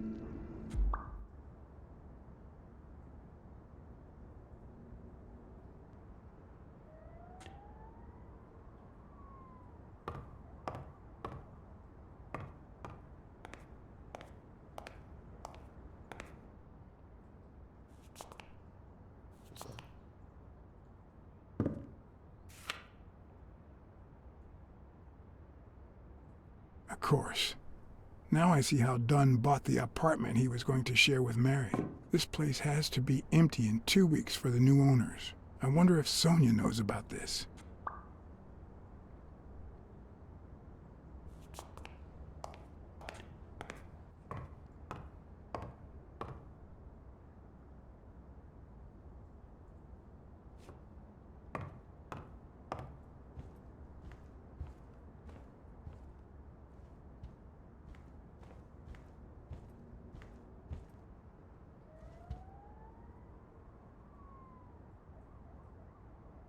What harm could I do? Only the invisible type.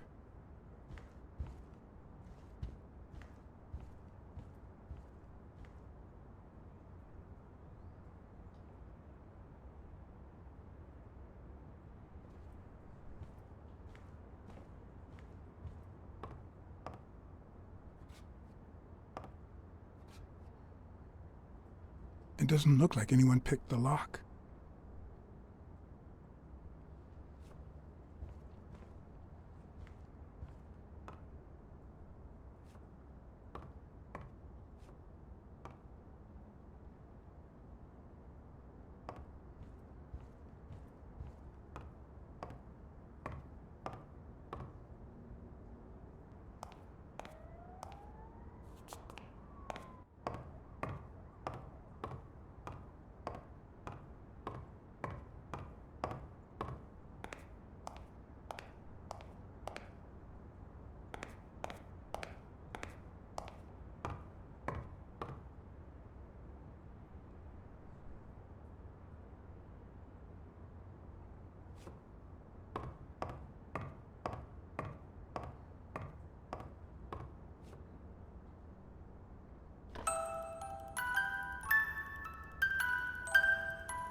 Could this be the origin of Sonia's interest in business management?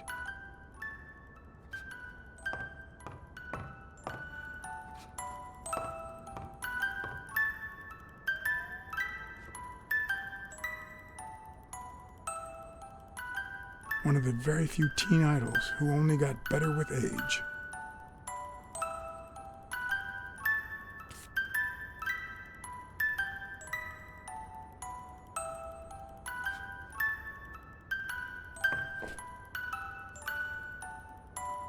What's this doing here?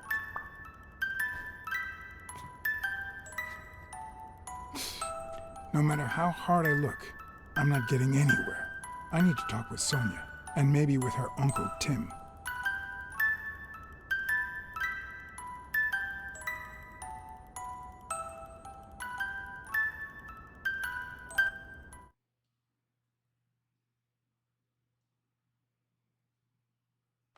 It brings back, I don't know. Good memories? An optimist, are we? It's like remembering the last day of summer. Scenes full of joy, picturesque landscapes, and yet the light is faint and the air is still, the calm before the storm.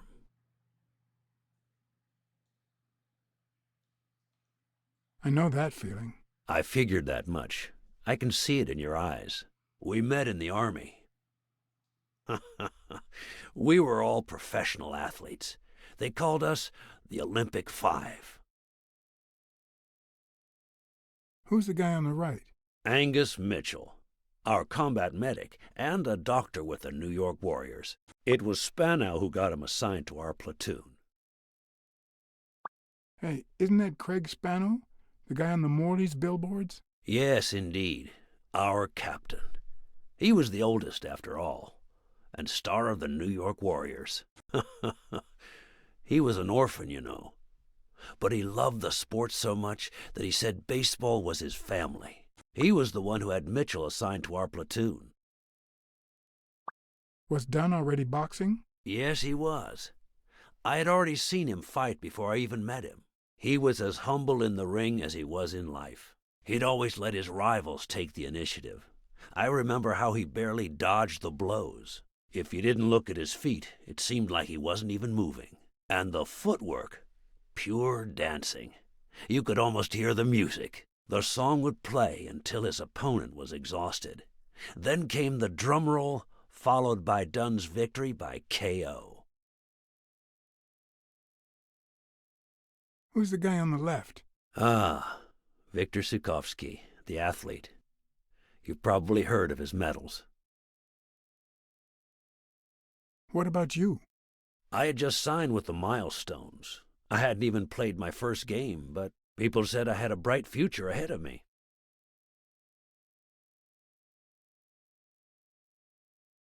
And you did. The cop at the hospital sure seemed happy to be the proud owner of a Tim Ironarm Thorpe autograph. Who would have thought that I'd end up becoming Tim Iron Legs Thorpe? What happened? I fought the Nazis for 2 years, up there in the sky, over Europe. And I never set foot in a field hospital. 3 years later, I crossed the street without looking. And look at me now. What happened to all of them? Zukovsky died the same day they injured Dunn. Dunn received an honorable discharge and came home. He quit boxing and opened his gym. Mitchell was redeployed to a field hospital. Spano and I continued in the same unit, but nothing was ever the same. You see what I meant with the last day of summer. And after the war, well, who the hell cares? I do.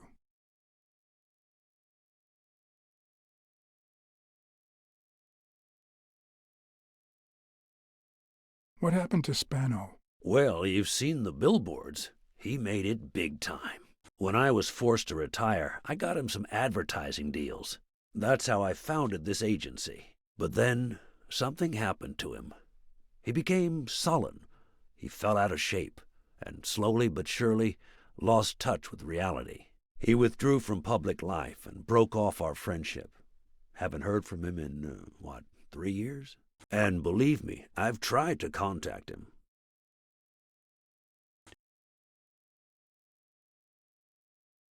What happened to Mitchell after the war? Mitchell? Who knows? We lost touch. I hope he's doing well.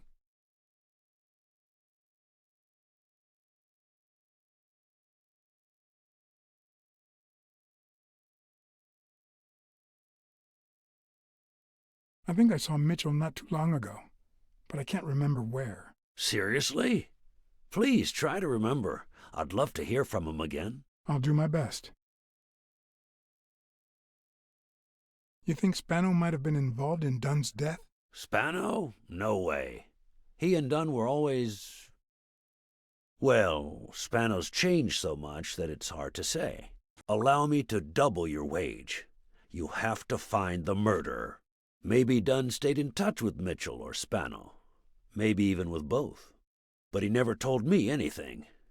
Maybe Sonia knows. I doubt it. But that's not the only question I've got for her. May I?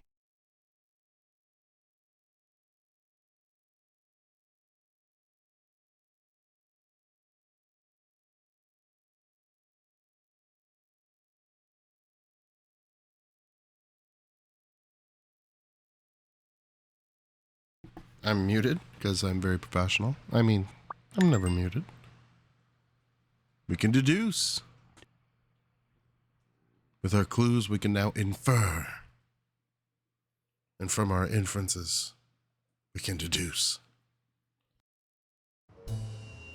Yes? Sonia? No, she's not here. Who's calling? Where is she?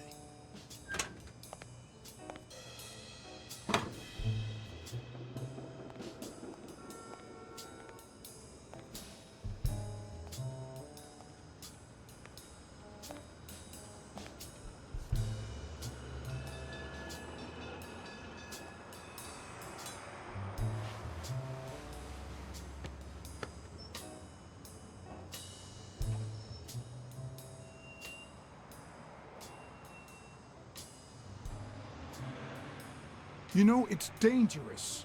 Have you ever wished you'd never been born? What?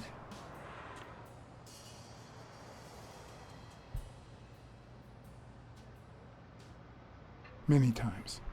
Too many. Then we're both in the same boat. First time was right after moving to New York.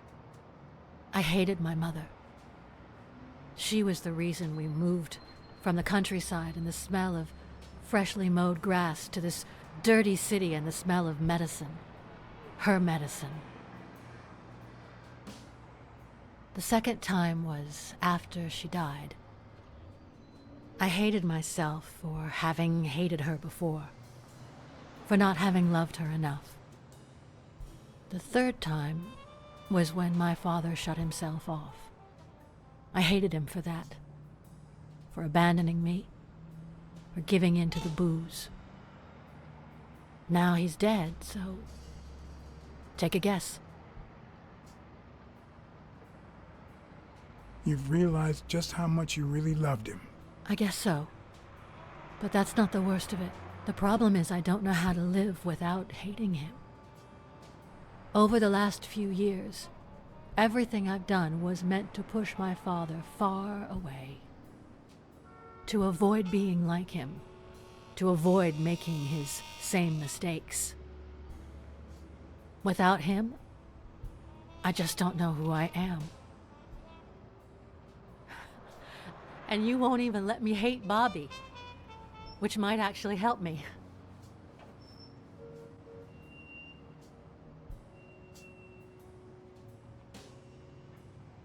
The more you hate, the worse you feel. You think I don't know that? I need someone to blame.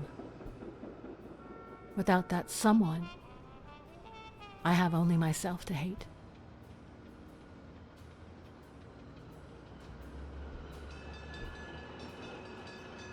I'll find the person who did this. I promise. Let me have my doubts. Although, you've already come so far. I'm sorry I haven't been a little more grateful. In any case, you shouldn't hate yourself. You are... No, you have such good qualities.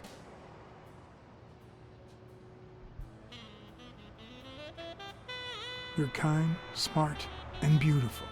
Are you really trying to flatter me now? No, seriously, I didn't mean to... Sorry. Anyway, can we just drop the subject? Did you go to my father's apartment? Yes. The thief went there before coming to the gym, which leads me to believe he didn't find what he was looking for. And what was he looking for? That's what I intend to find out, with your help.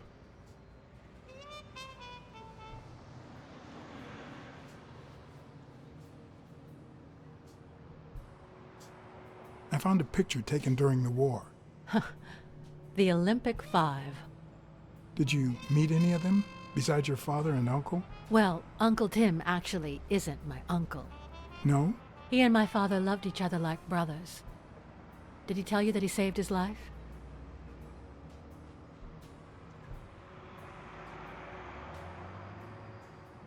Your father saved Thorpe? They were flying over Brittany in a 3-unit fighter plane. Zukovsky was the pilot, my father was the co-pilot, and my uncle manned the machine gun. Suddenly, enemy fire killed Zukovsky and injured my father, which is why he never boxed again. My uncle jumped out of the gun turret, ran to the cockpit, and managed to pilot the plane to safety. Oh, the times my father told me that story. And now...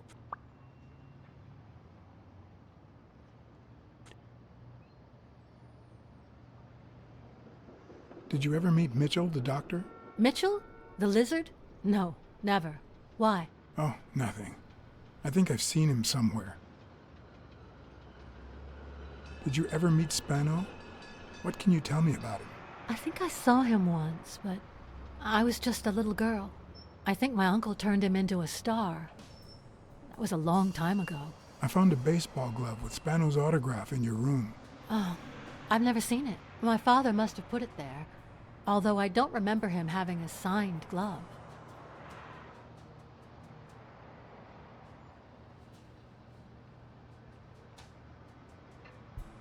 Your dad had great taste in music.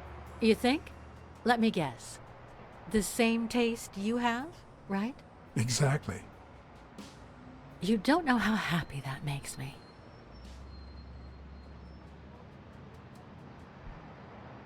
Your father sold his apartment. The new owners move in 2 weeks. What? I'm sorry. I think he used the money to buy a new place with Mary Purnell. You'll have to talk to her sooner or later. My father. Even now, he finds new ways to make me hate him.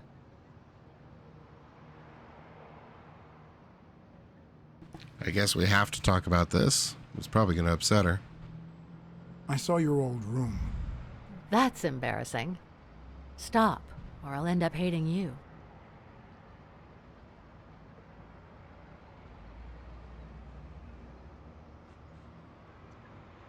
Did the abacus inspire you to dabble in finances? The most useful gift anybody has ever given me.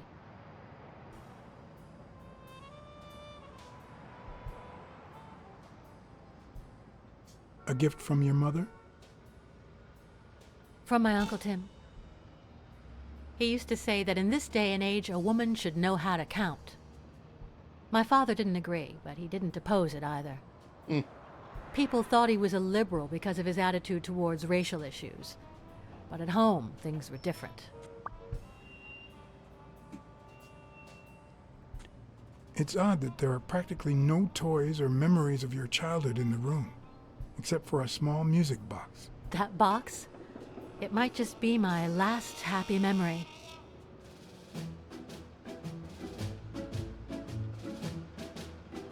It's from before my mother got sick and we moved here.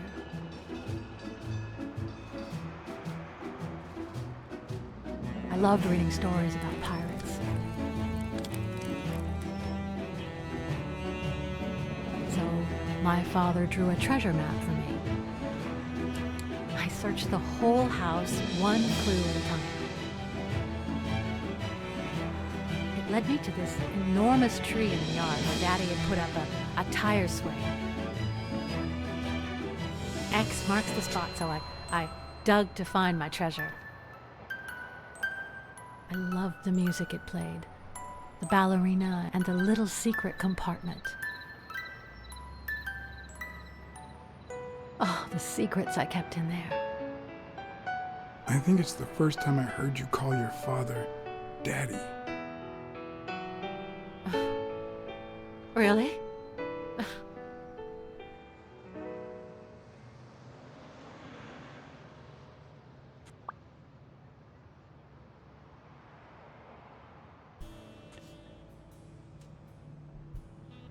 I'm also a fan of Frank Papalia. Oh yeah, the poster. I only liked him because my father thought he was too modern. But I'm glad we agree. I thought you shared my father's taste in music.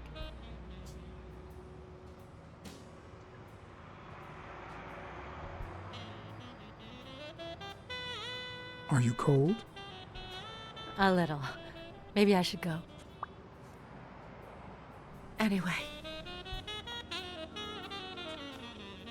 Thanks for the company.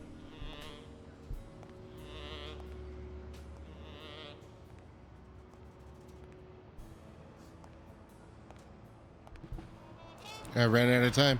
I knew I was looking at a solution, but what exactly needed solving?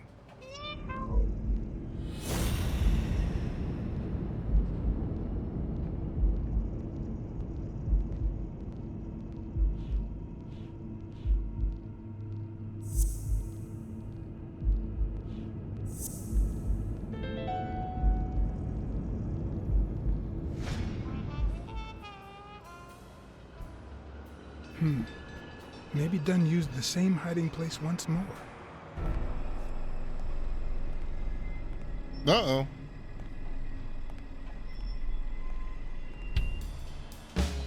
I'll never understand why detectives and criminals bluster while they fight each other in the picture. What a waste of breath, focus, and energy. I'm dead. Personally, I prefer to save my breath for the final roar.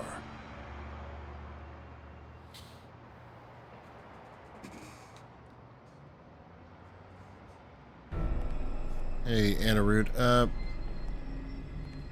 I don't know, and I mean, yeah, we'll see.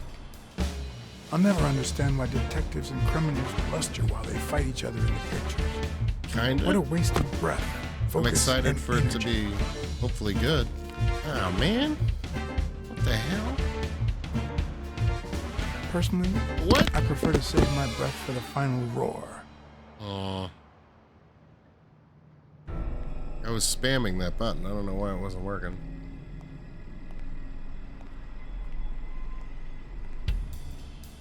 I'll never understand why detectives and Keeps criminals giving me this bluster thing. while they fight each other in the pictures. What a waste of breath, focus, and energy. Same thing happens.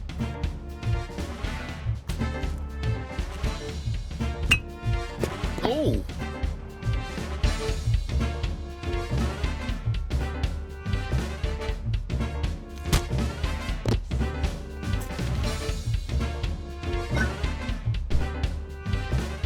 It's not the lack of credibility in the screenplay that bothers me.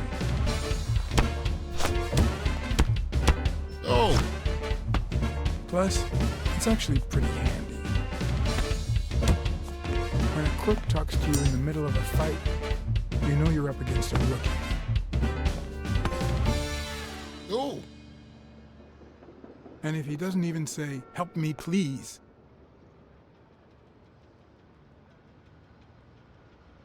I dropped him? What the hell?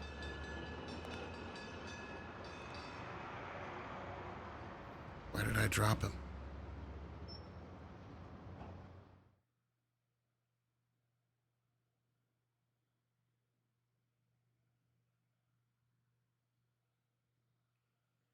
I'll take a look at them. We got a lot of games going right now. I got to finish them. But then we got at least 3 in the docket. But I'll definitely take a look at them. What did they say? nothing serious. I lost another one of my 9 lives.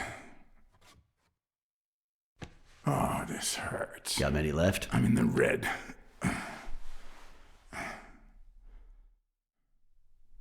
You hasn't woken up yet? Nope. We're gonna be here a while. Vulpine, 7 letters.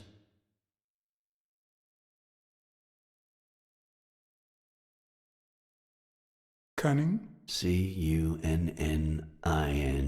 It fits. I hope it doesn't throw anything off. Well, that would be Vulpine.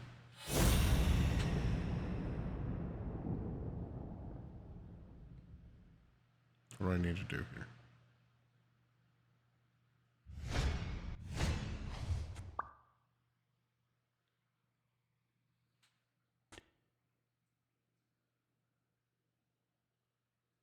That's it.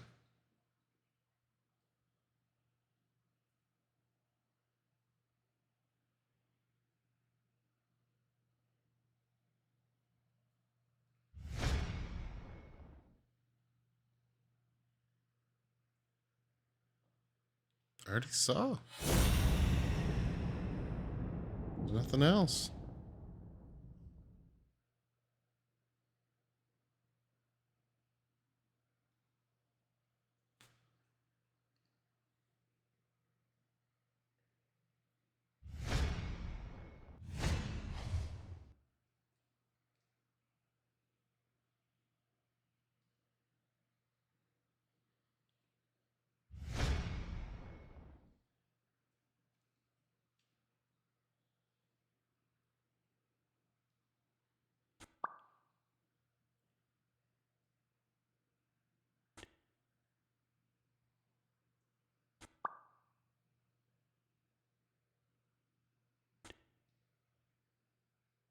Yep, looks like you were right with cunning. Of course. What are you looking for? Nothing. Will he live? He'll live. So what have you found out? Randall Lee. Apparently in love with our penitentiary system, judging by the frequency of his visits. Theft, assault, extortion, minor things of the sort. Any partners? Always works alone. He's never ratted out his employers, provided they exist. Did you find anything? Is this our man? Do you have proof?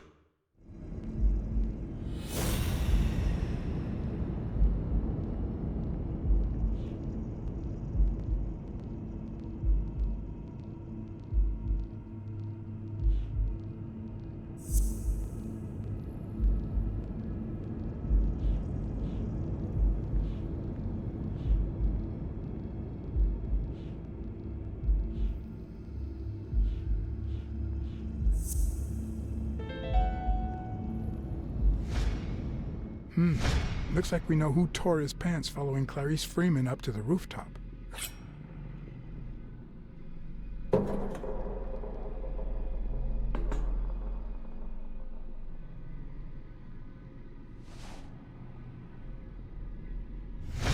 His pants have a tear in them. I found a piece of that same fabric at the gym, on the stairs that lead to the rooftop where we found the second body. Makes sense, but how many pairs of ripped pants are walking around New York City? I don't call that evidence.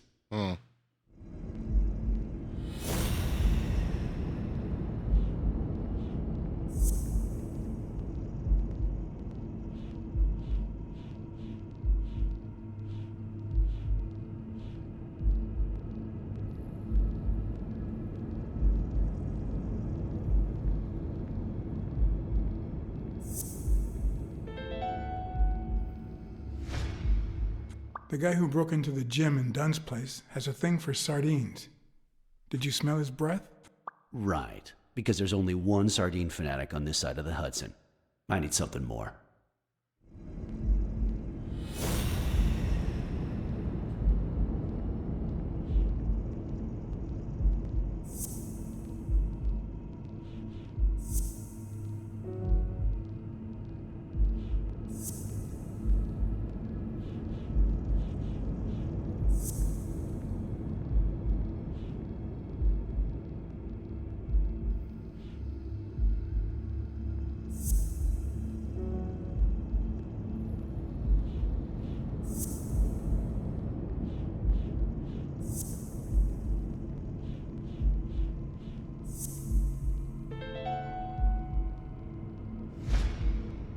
I saw footprints from those very same shoes next to both the gym murders. Unless you're telling me that shoe is a limited edition, I'm gonna need something else. Are you kidding? With all those different things?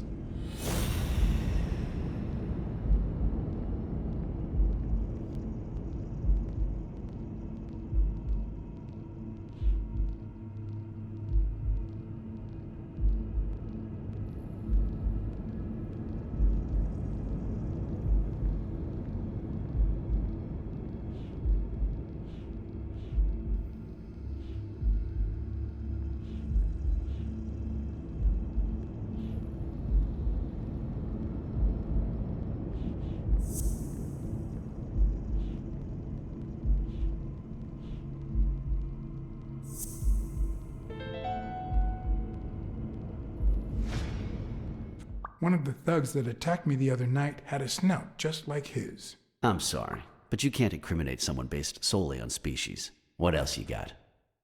What more do you need? I've given you 4 pieces of evidence. None of which are conclusive. He tried to throw me off the rooftop. Yeah, you're right. I'm sorry. He's our man. No, he's not our man. Make up your mind. He's just a puppet. Someone is pulling his strings. Could it be Yale?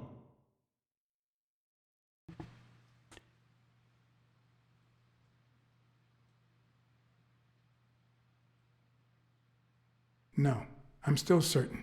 He's innocent. By the way, was he discharged? His room is empty. They let him out yesterday. He's in police custody now. You can tell he's an athlete. Made quite the comeback. Anyone else would have taken 10 times as long. Anyway, he better be fine. You know they've ordered me to escort him to Madison Square Garden on the day of the fight. Yeah, I heard something of the sort. What have you heard? Frank Cassidy. He's friends with the governor. You don't say. I guess I shouldn't be surprised. We know we can trust Smirnov. Quick, what do you want? Good cop or bad cop? I want bad I'm cop. the bad guy. I'm the bad guy. Good thing someone took out the trash.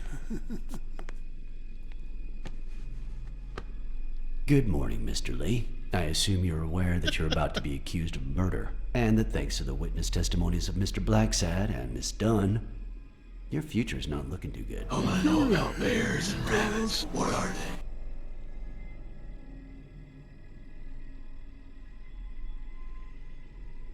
If I choked you with a pillow, nobody would know. You should already be dead. Blacksad, stay out of this. Remember who's the cop here. Maybe we can offer you a deal. We know someone hired you to kill Joe Dunn and Clarice Freeman. What do you have to say? I'll call your bluff. You ain't got nothing.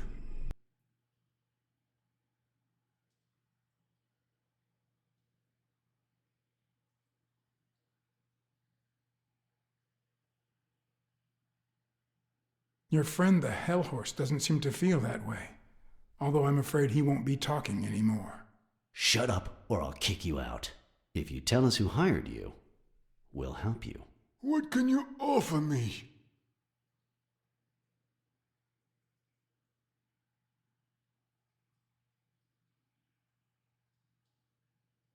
How much is your life worth to you? Don't pay attention to him, Mr. Lee. We aren't vigilantes. But we can significantly reduce your sentence. That's a start, but it's not good enough. I want in on the witness protection program. New city, new job, new identity, and a clean police record. That's the only way I'll talk. Meanwhile, I want police protection 24/7. I'm afraid that... Whoa! Whoa! Watch out! Whoa!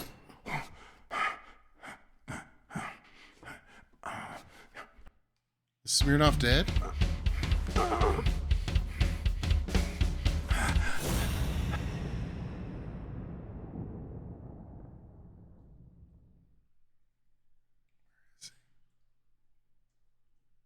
Oh, there he is.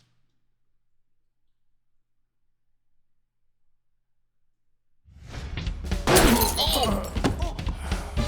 I got shot in the face. I got shot in the face.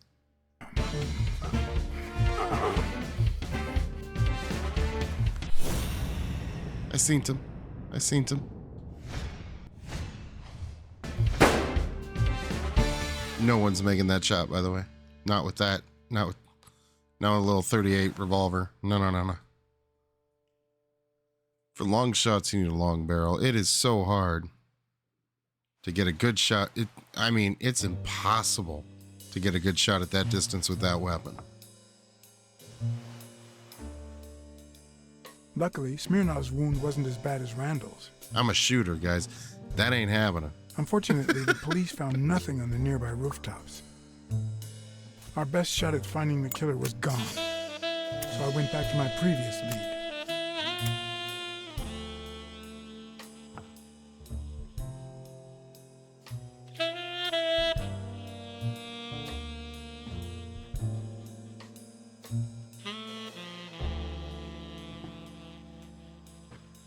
Save Smirnov's life.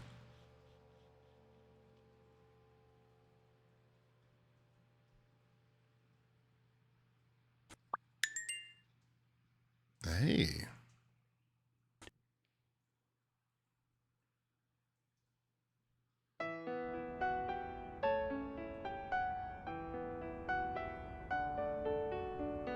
It's from before my mother got sick and we moved here. I loved reading stories about pirates, so my father drew a treasure map for me. I searched the whole house, one clue at a time. It led me to this enormous tree in the yard where Daddy had put up a tire swing.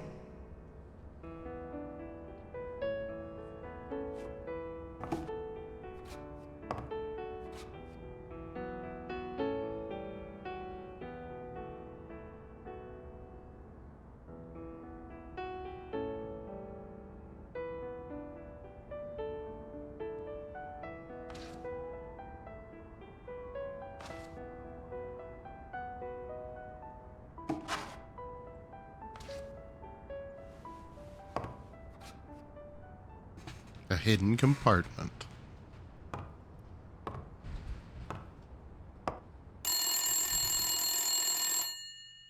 Bing bang!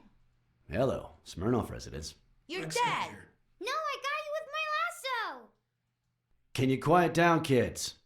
Dunn got killed for stirring the hornet's nest. And you confessed your crime! Kids, please. He'd been investigating athletes for months, including Helen Moore and Al Stone, among others. Dunn's notes aren't all that clear, and I'm not sure what he was after. But I'd say we're facing a widespread corruption case. Well, if you're right, that could be some dangerous evidence. Bring it here ASAP. Sure, but there's something important that I need to finish first.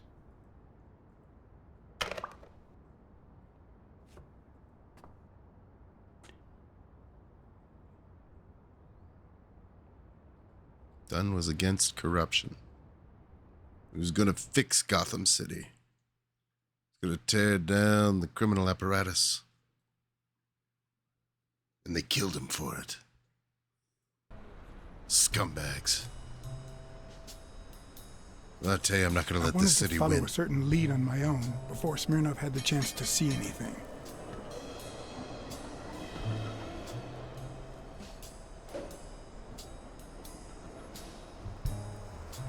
According to his notebook, Dunn had seen Craig Spano at Sam's Diner just 4 days before his death.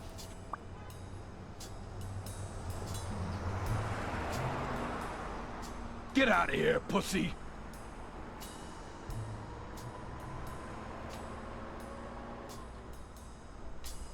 I have some questions for you. Oh, well, maybe I don't have answers for a pussy. It might have been easier to slap the information out of him, but I decided to trust in a universal truth. Everyone is guilty of something. You don't know who I am, right? Don't know and don't care. Come on, spit it out. I'm John H. Blackmore, Public Health Inspector. Oh, yeah, right. There are some real freaks around here, so I have to be firm, you know? Have you eaten? Dinner's on the house.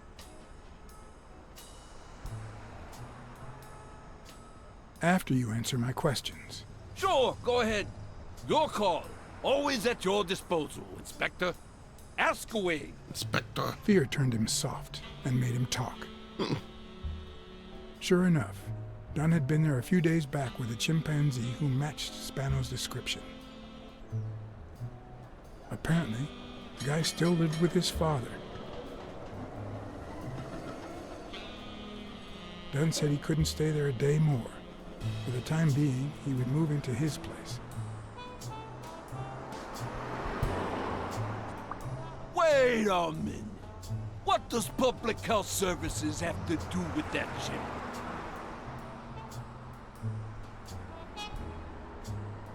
The chimp died of food poisoning. But wait! He didn't even eat! Which is even worse.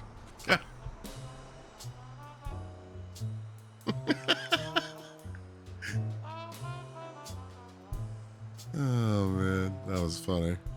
That's even worse. You killed him, you didn't even feed him.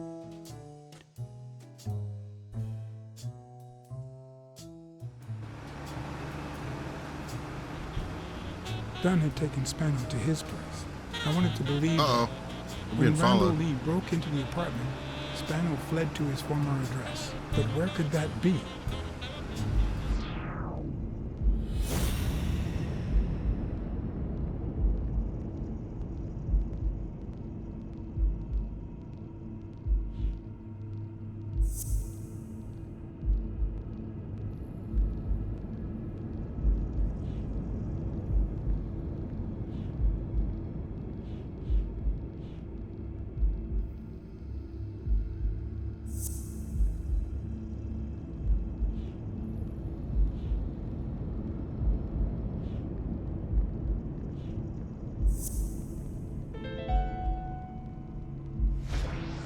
Gotcha.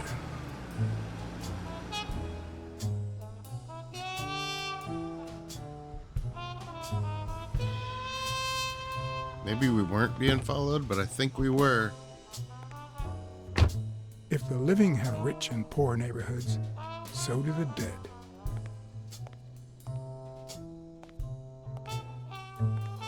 In the mid-19th century, Greenwood became the resting place to the city's most distinguished citizens. Thinkers, scientists, writers, inventors, artists, businessmen, politicians, police officers, thieves, pimps, and murderers.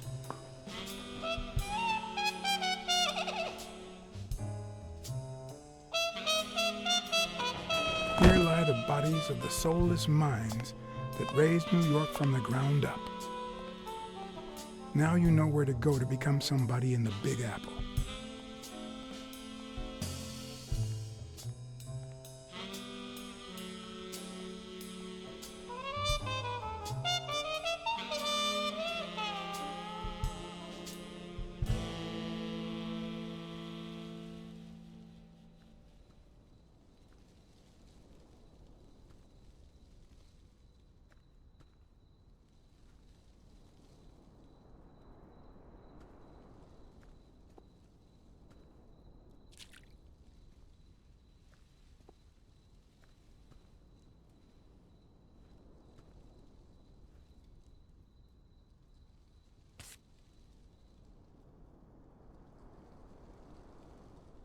A Celtic cross. Supposedly, the ring keeps the devil at bay by reflecting the sunlight. Really handy at this time of the day.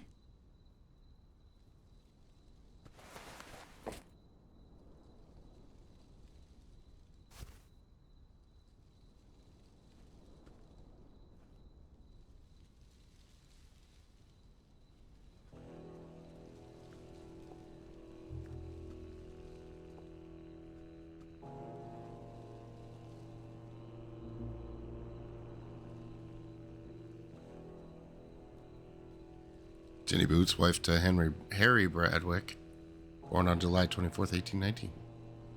Died 1950. According to the book I found at Dunn's place, fans of the sport leave baseballs on Bradwick's tomb to pay their respects. It's strange that I don't see any. Maybe they're gone with the wind, or somebody claimed them as part of their inheritance.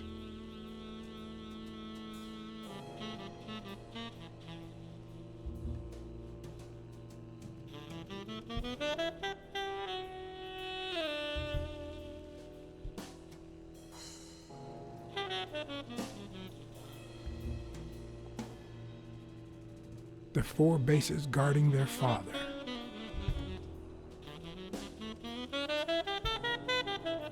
Is that a box of Chinese food over here?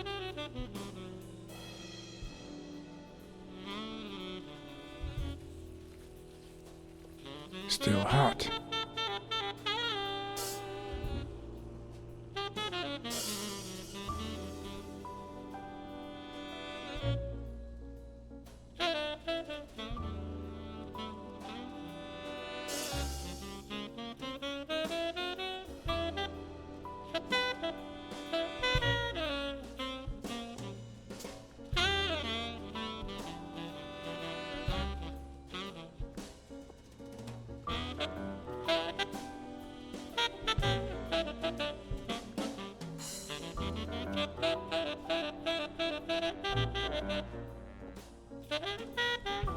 I've never trusted angels.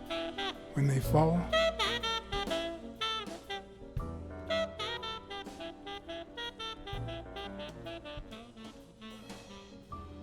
they turn into demons.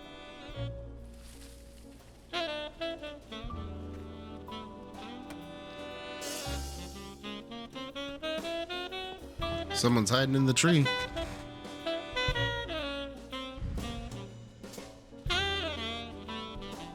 And they're eating Chinese food.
I'm investigating a case of sports corruption.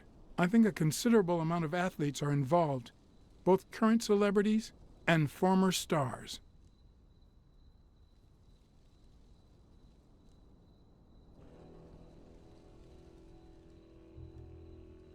Joe Dunn met with someone at the diner, close to his gym. Then he took that person to his house, so that he didn't have to live at the cemetery. I would have never guessed the person's identity.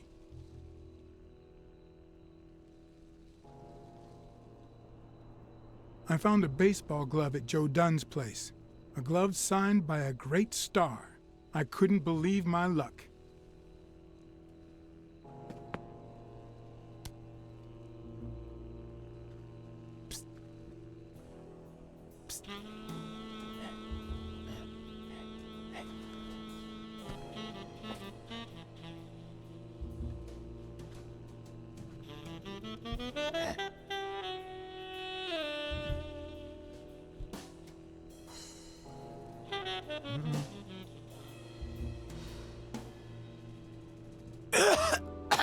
Marleys are the absolute worst.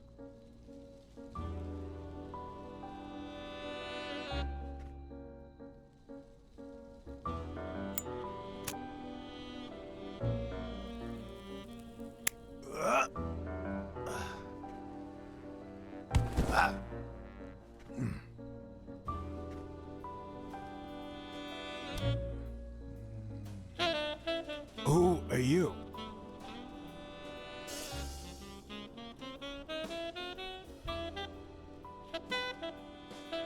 I'm John Blacksad, private investigator. How's Joe? One question at a time. It's my turn.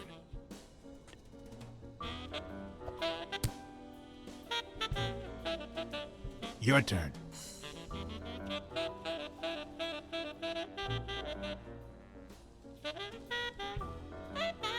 Why are you hiding here? Because I fear for my life. Because this is the only place where I feel safe. Because Joe took me to his home. But they went looking for me there too. What did he want from you? And who wants to kill you? One question at a time.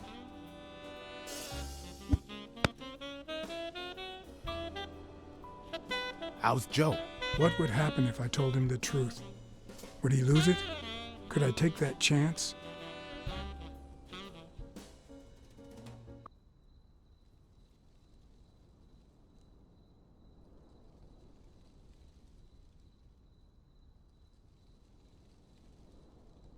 Joe Dunn is dead. Murdered. I told you, Joe. How did it happen?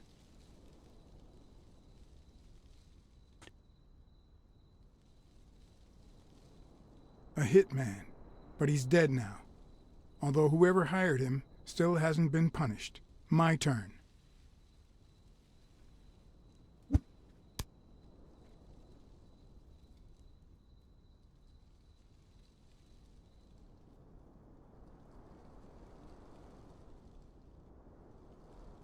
Why did you meet with Joe Dunn? Because he thought that the same guy who wrecked my career was ruining many others. Because he wanted me to tell him who was behind my decline. Because Joe knew the same guy would go after him too. And he was right. Our old friend, the surgeon.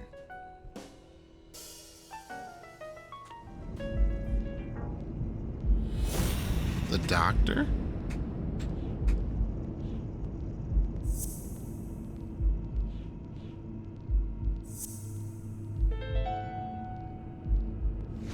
Is Mitchell the surgeon?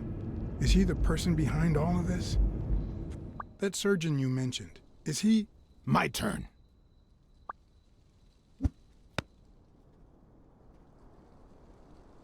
I want to know why I should trust you.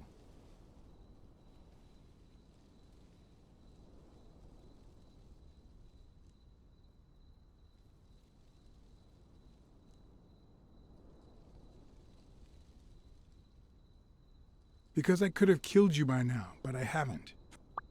It's my turn. That surgeon that you mentioned, is he in this photo I got here? Ow! Hey!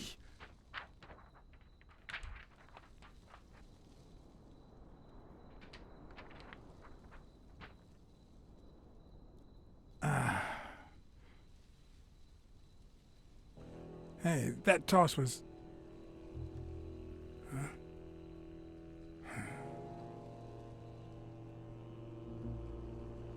Darn. Both my ear and my self-esteem would hurt for days. But at least I had a new lead to follow. Am I still The being surgeon. followed?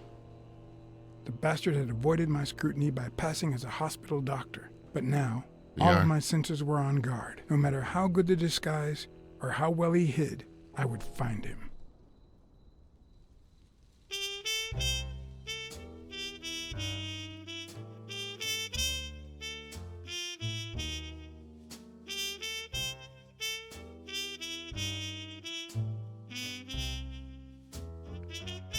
Another long loading screen.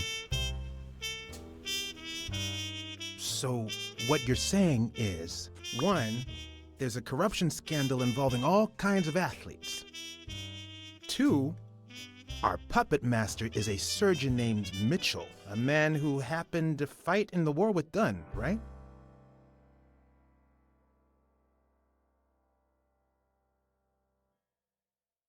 Every lead I've found points to him. Anyway, where was I? Number 3, right? 3. Since Dunn was on his trail, Mitchell hired an anteater to get rid of him. Then, since you were also shaking the wasp's nest, he went after you. But the anteater made a mistake, and Mitchell killed him to cover his own tracks.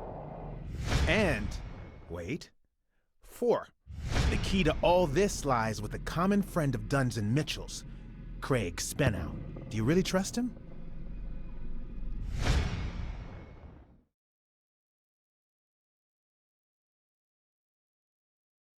I have the feeling there's something Craig didn't tell me.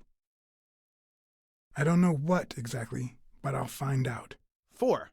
5. Dunn was murdered 4 days after taking Spenow to his house. If that doesn't make him suspect, makes sense, doesn't it? Yeah, it could make sense. Ha! Who's the detective now? Let's follow up with the suspects. You told Smirnoff you're convinced that Yale is innocent. But what about O'Leary? 6.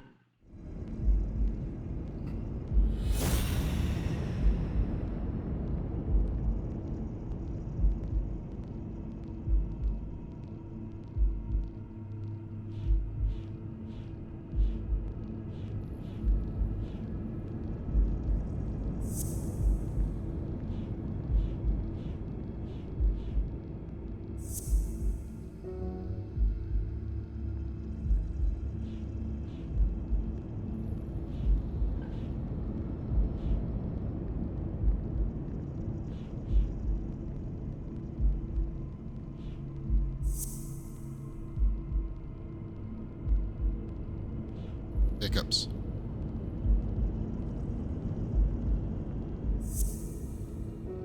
Oh, come on.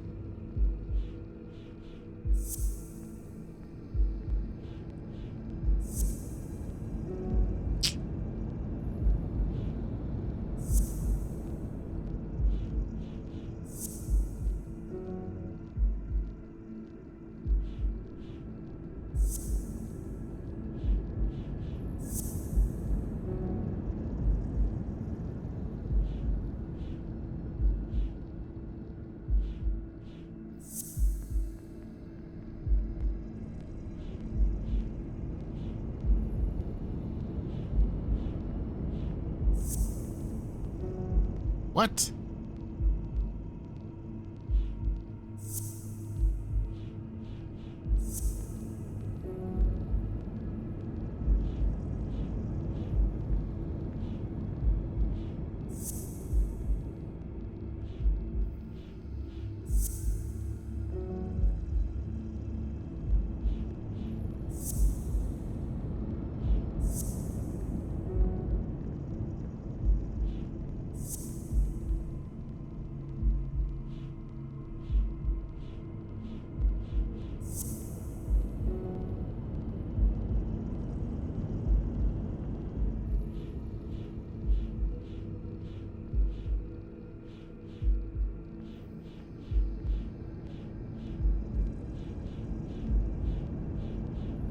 do I get to that one? Unbelievable. Every time I get to it. Jeez.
What the heck?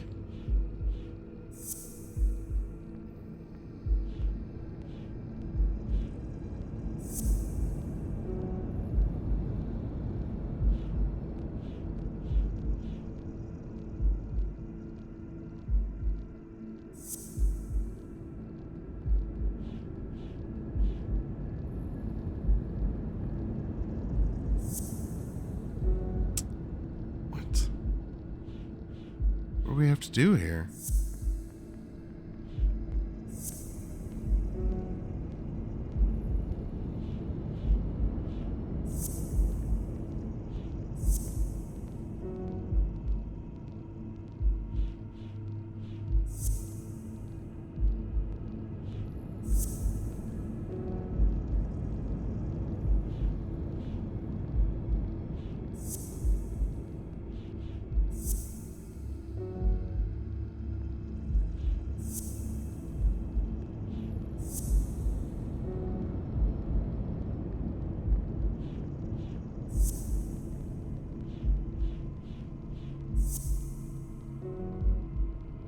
The heck are you supposed to combine here?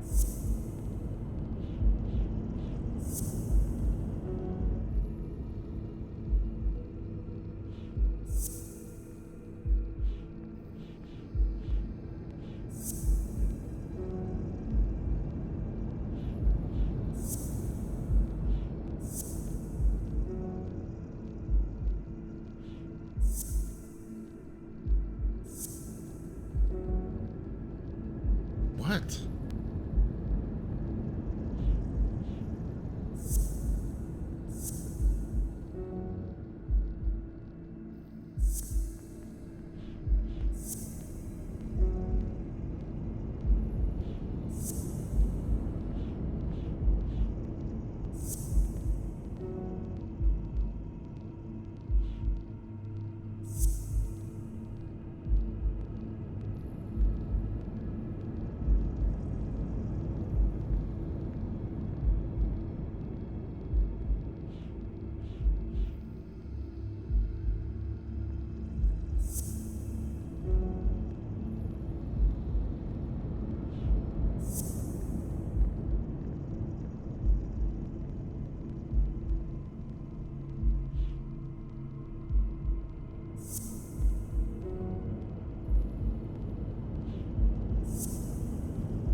O'Leary wouldn't have sent Randall to kill Dunn. He would have dragged him to his basement, given him his little speech, and then killed him himself. Nah, I know O'Leary, and he wouldn't have sent a hitman. He would have taken matters into his own hands. What about Cassidy? 7, right? Man, I don't care.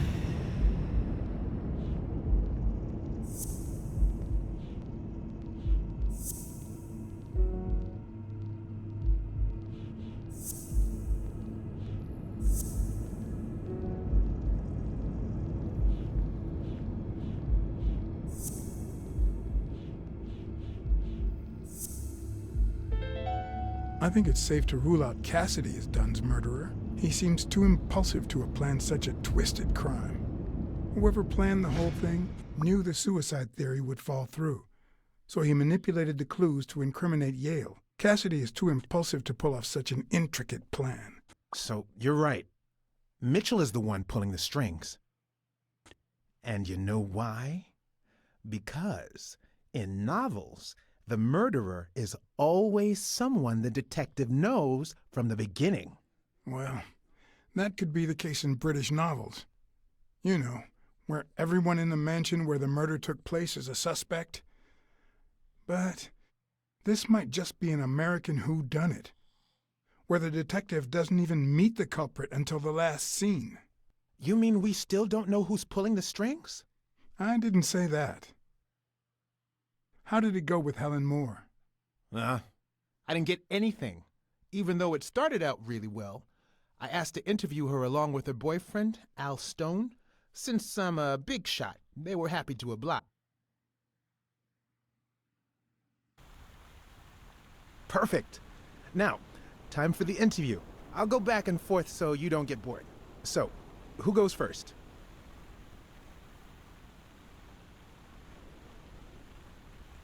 Here's one for both of you. How did you meet? At the party organized by Des... Al, who threw the party doesn't matter one bit. What matters is that I saw you and you saw me. Our paths crossed and our lives were changed forever. Okay, now. Here's one for Helen.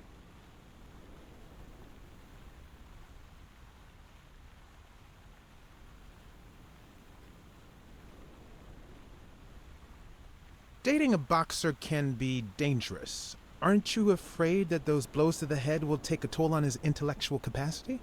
Honey, take a look at my man and then look at yourself. You really think I'm with him because of his intellectual capacity? Helen! Write this down. Nothing will change my man. His smarts, manliness, and integrity are all boxing proof. Moving on. Time for a picture. How should we pose?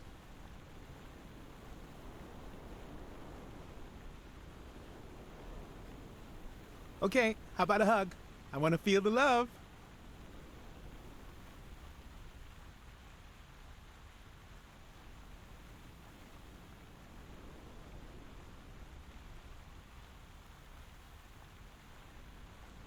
You're the envy of all America. Now what? Okay, Helen. Can you tell us how much Champy's pays you to endorse them? Sure, honey. They pay me much more than I'd ask them for. In fact, Champy's is so delightfully delicious that I'd even do it for free. Does that answer your question? No. Nonsense. We both know it does. Okay, one more question, and... Al, honey, can you answer it? I've got to go say hi to a fan. I'll be right back, Mr. Pulitzer. Wait. You mean she stopped smiling when that fan showed up? Yeah. Could you describe him for me?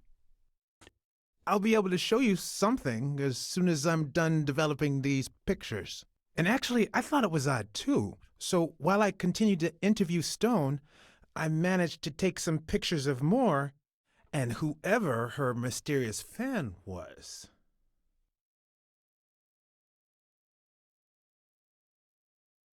All right, so where were we?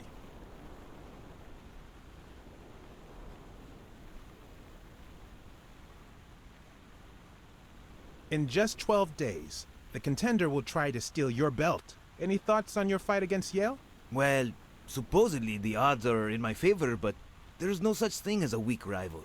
And, you know, Bobby Yale might be young and going through a rough patch, but he's had an amazing streak, so I'll do my best.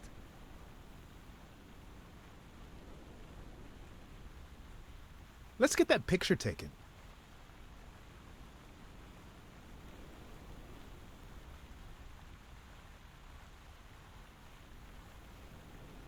Turn around and show me those biceps from behind. Like that? That's it. Wait, I accidentally moved. Stand still. I'll take another one.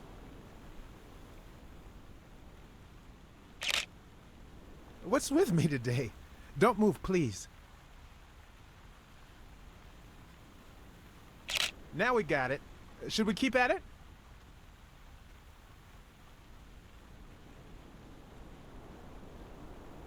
Are you ever jealous about sharing your sweetheart with America?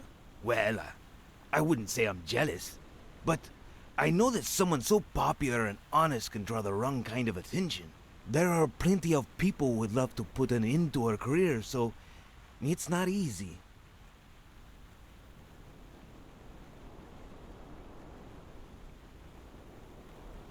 I'm going to take one more, all right?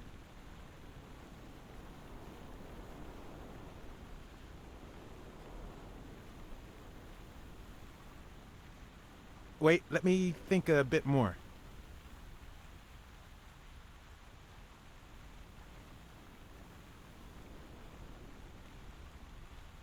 Okay, now raise your head and your arms up like you were celebrating a victory. Like this? Exactly. What's up with me? Stand still. I'll take it again. I can't seem to get it right. Don't move.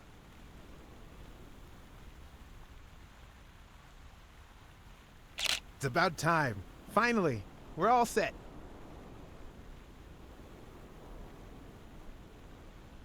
Wait. So, are you telling me the photos are developed? Or is that what you said to Stone? Both. Just look.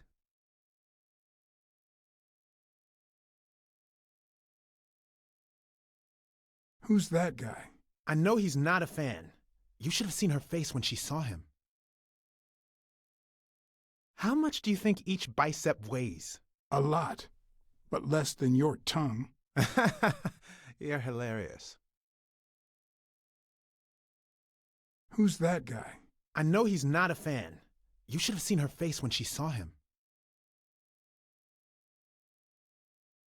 Look at his hand. Is he pulling something out of Moore's purse or putting it in?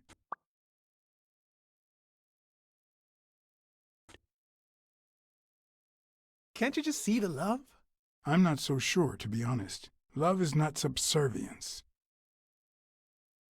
You know, I thought he'd be cocky, but he didn't seem too convinced about beating Yale. It makes sense. O'Leary's rigged the fight. Stone has to lose. I think she only smokes when she's nervous. What was making her nervous?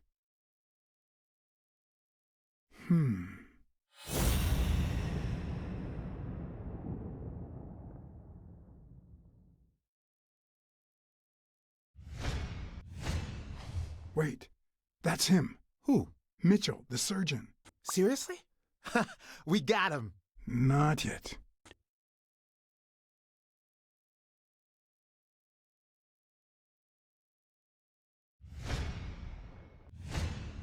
I've seen that matchbox before. Focus, Blacksad. We need to figure out how to find that Mitchell guy. Hey, pal. Did you hear what I just said? We need to keep looking at all those pictures. We need a clue that'll take us to Mitchell. Hey, see? There. Just like I was saying.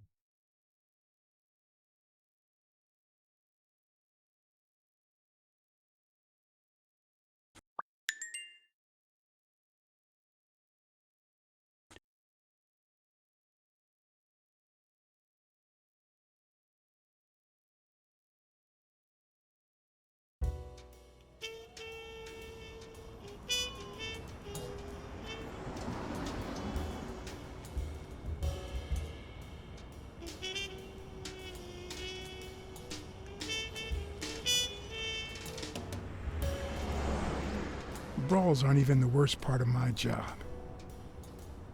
Sure, you may take a beating, but at least you get the chance to defend yourself. But when you're sitting in your car all night, there's no way out.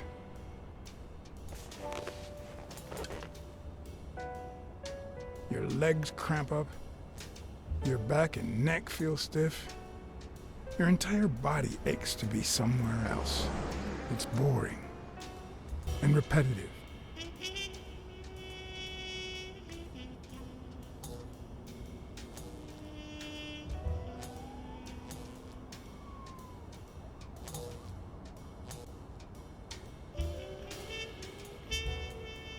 People were finally leaving the place. The bar was about to close. And I hadn't seen Mitchell go in or out.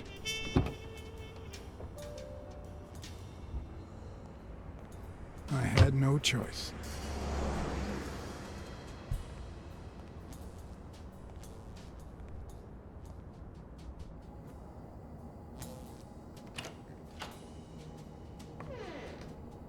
I see you took me up on my invitation.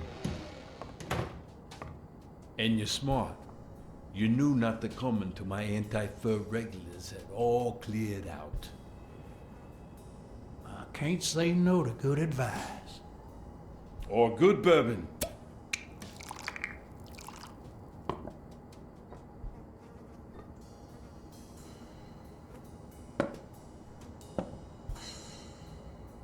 Here's looking at you, Mr. What was your name? As far as I knew, La Iguana always stayed neutral. He played poker with Cassidy, but his joint was used as the gambling drop-off for O'Leary's operation. Did it make sense to keep faking it? Or was it too dangerous not to? Farnham. Howard M. Farnham II. That's right. Howard Farnham from Ding Dong, Texas.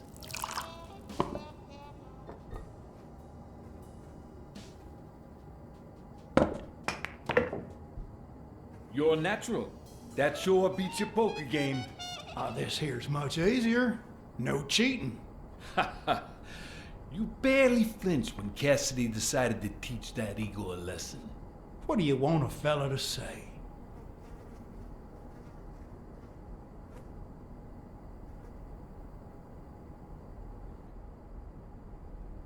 If Cassidy hadn't ordered his barber to kill that son of a bitch, I'd have done it myself. Some of God's creatures just don't deserve to live. Damn it. Well, nobody's perfect. Tell me, what do you really want with Cassidy? I can't say it's clear to me. I'm looking to start a boxing managers association in Texas. I could really use Cassidy's know-how. Don't worry about it. I was only curious. So, what about me? What do you want from me? No one comes to La Iguana just to drink and play pool. I'm here looking for a regular of yours, Dr. Angus Mitchell. What for?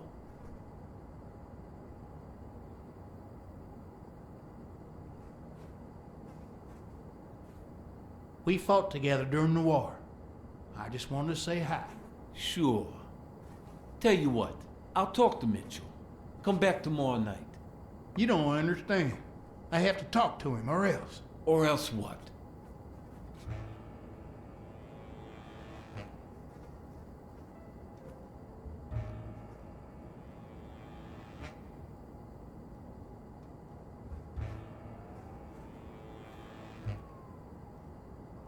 You'd be losing your chance to make a pretty penny.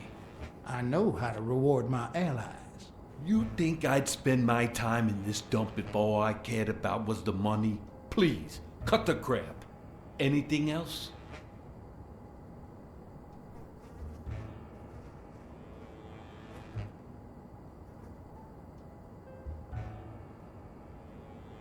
I don't think Cassidy would be too happy about the role this here dump plays in old Leary's gambling operation. You follow me? Son of a bitch. All right. Give me your phone number, and I'll give you a call when Mitchell shows up. No. You're gonna call him right now, and you're gonna give him this message. But when you're sitting in your car all night, there's no way out. Your legs cramp up, your back and neck feel stiff, your entire body aches to be somewhere else. It's boring and repetitive. It's so bad that your thoughts spiral in a never-ending loop. Like when you're stuck in your car, on surveillance duty. The owner of La Iguana was supposed to tell Mitchell that a certain anteater was still alive, and that it was only a matter of time before he ratted him out. With a bit of luck, that would make him nervous enough to force his hand. Now all I had to do was follow him. What's up, Arjunan? Thank you for jumping in. Hope you're having a good day.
We'll be just fine, don't worry. Gil, stand guard right here.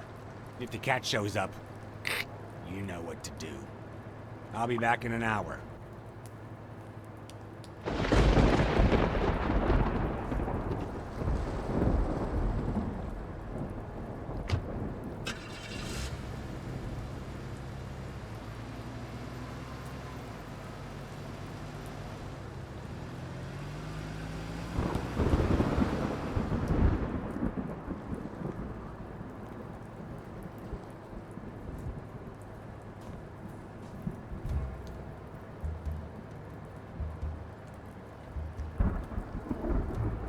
Could I take him by surprise from over there?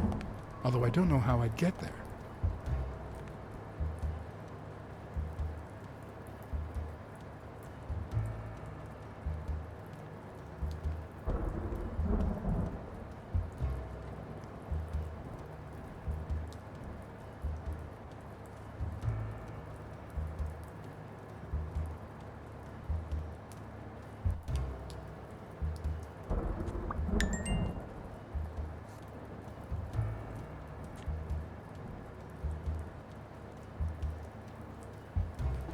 Unfortunately, I know this is a bad time, but I've been waiting for about an hour here for a good time, and it doesn't seem to be coming up to take a break on this. So we've been going for about 3.5 hours, and it is super late. I'm going to have to call it here. Thank you all very much for hanging out. We'll finish this up, I'm sure, in the next one, because there can't be much left. We're almost at the end of this investigation for sure. Arjunon, thank you for popping in. Anna Root, thank you very much for popping in as well. Will, always good to see you. Hope you're having a good night. Alexis, thank you for popping in. Black Feathers, good to see you as always. Thank you for popping in. Huey, good to see you. And Victor, always great to see you. Thank you all very much for hanging out. I really appreciate it. If you're enjoying the playthrough, do me the solid of smashing the like button, sharing the stream, commenting down below. And of course, don't forget to subscribe. Thank you all very much again. Have a great night as well, Black Feathers. Thank you very much. And we'll see you all in the next one.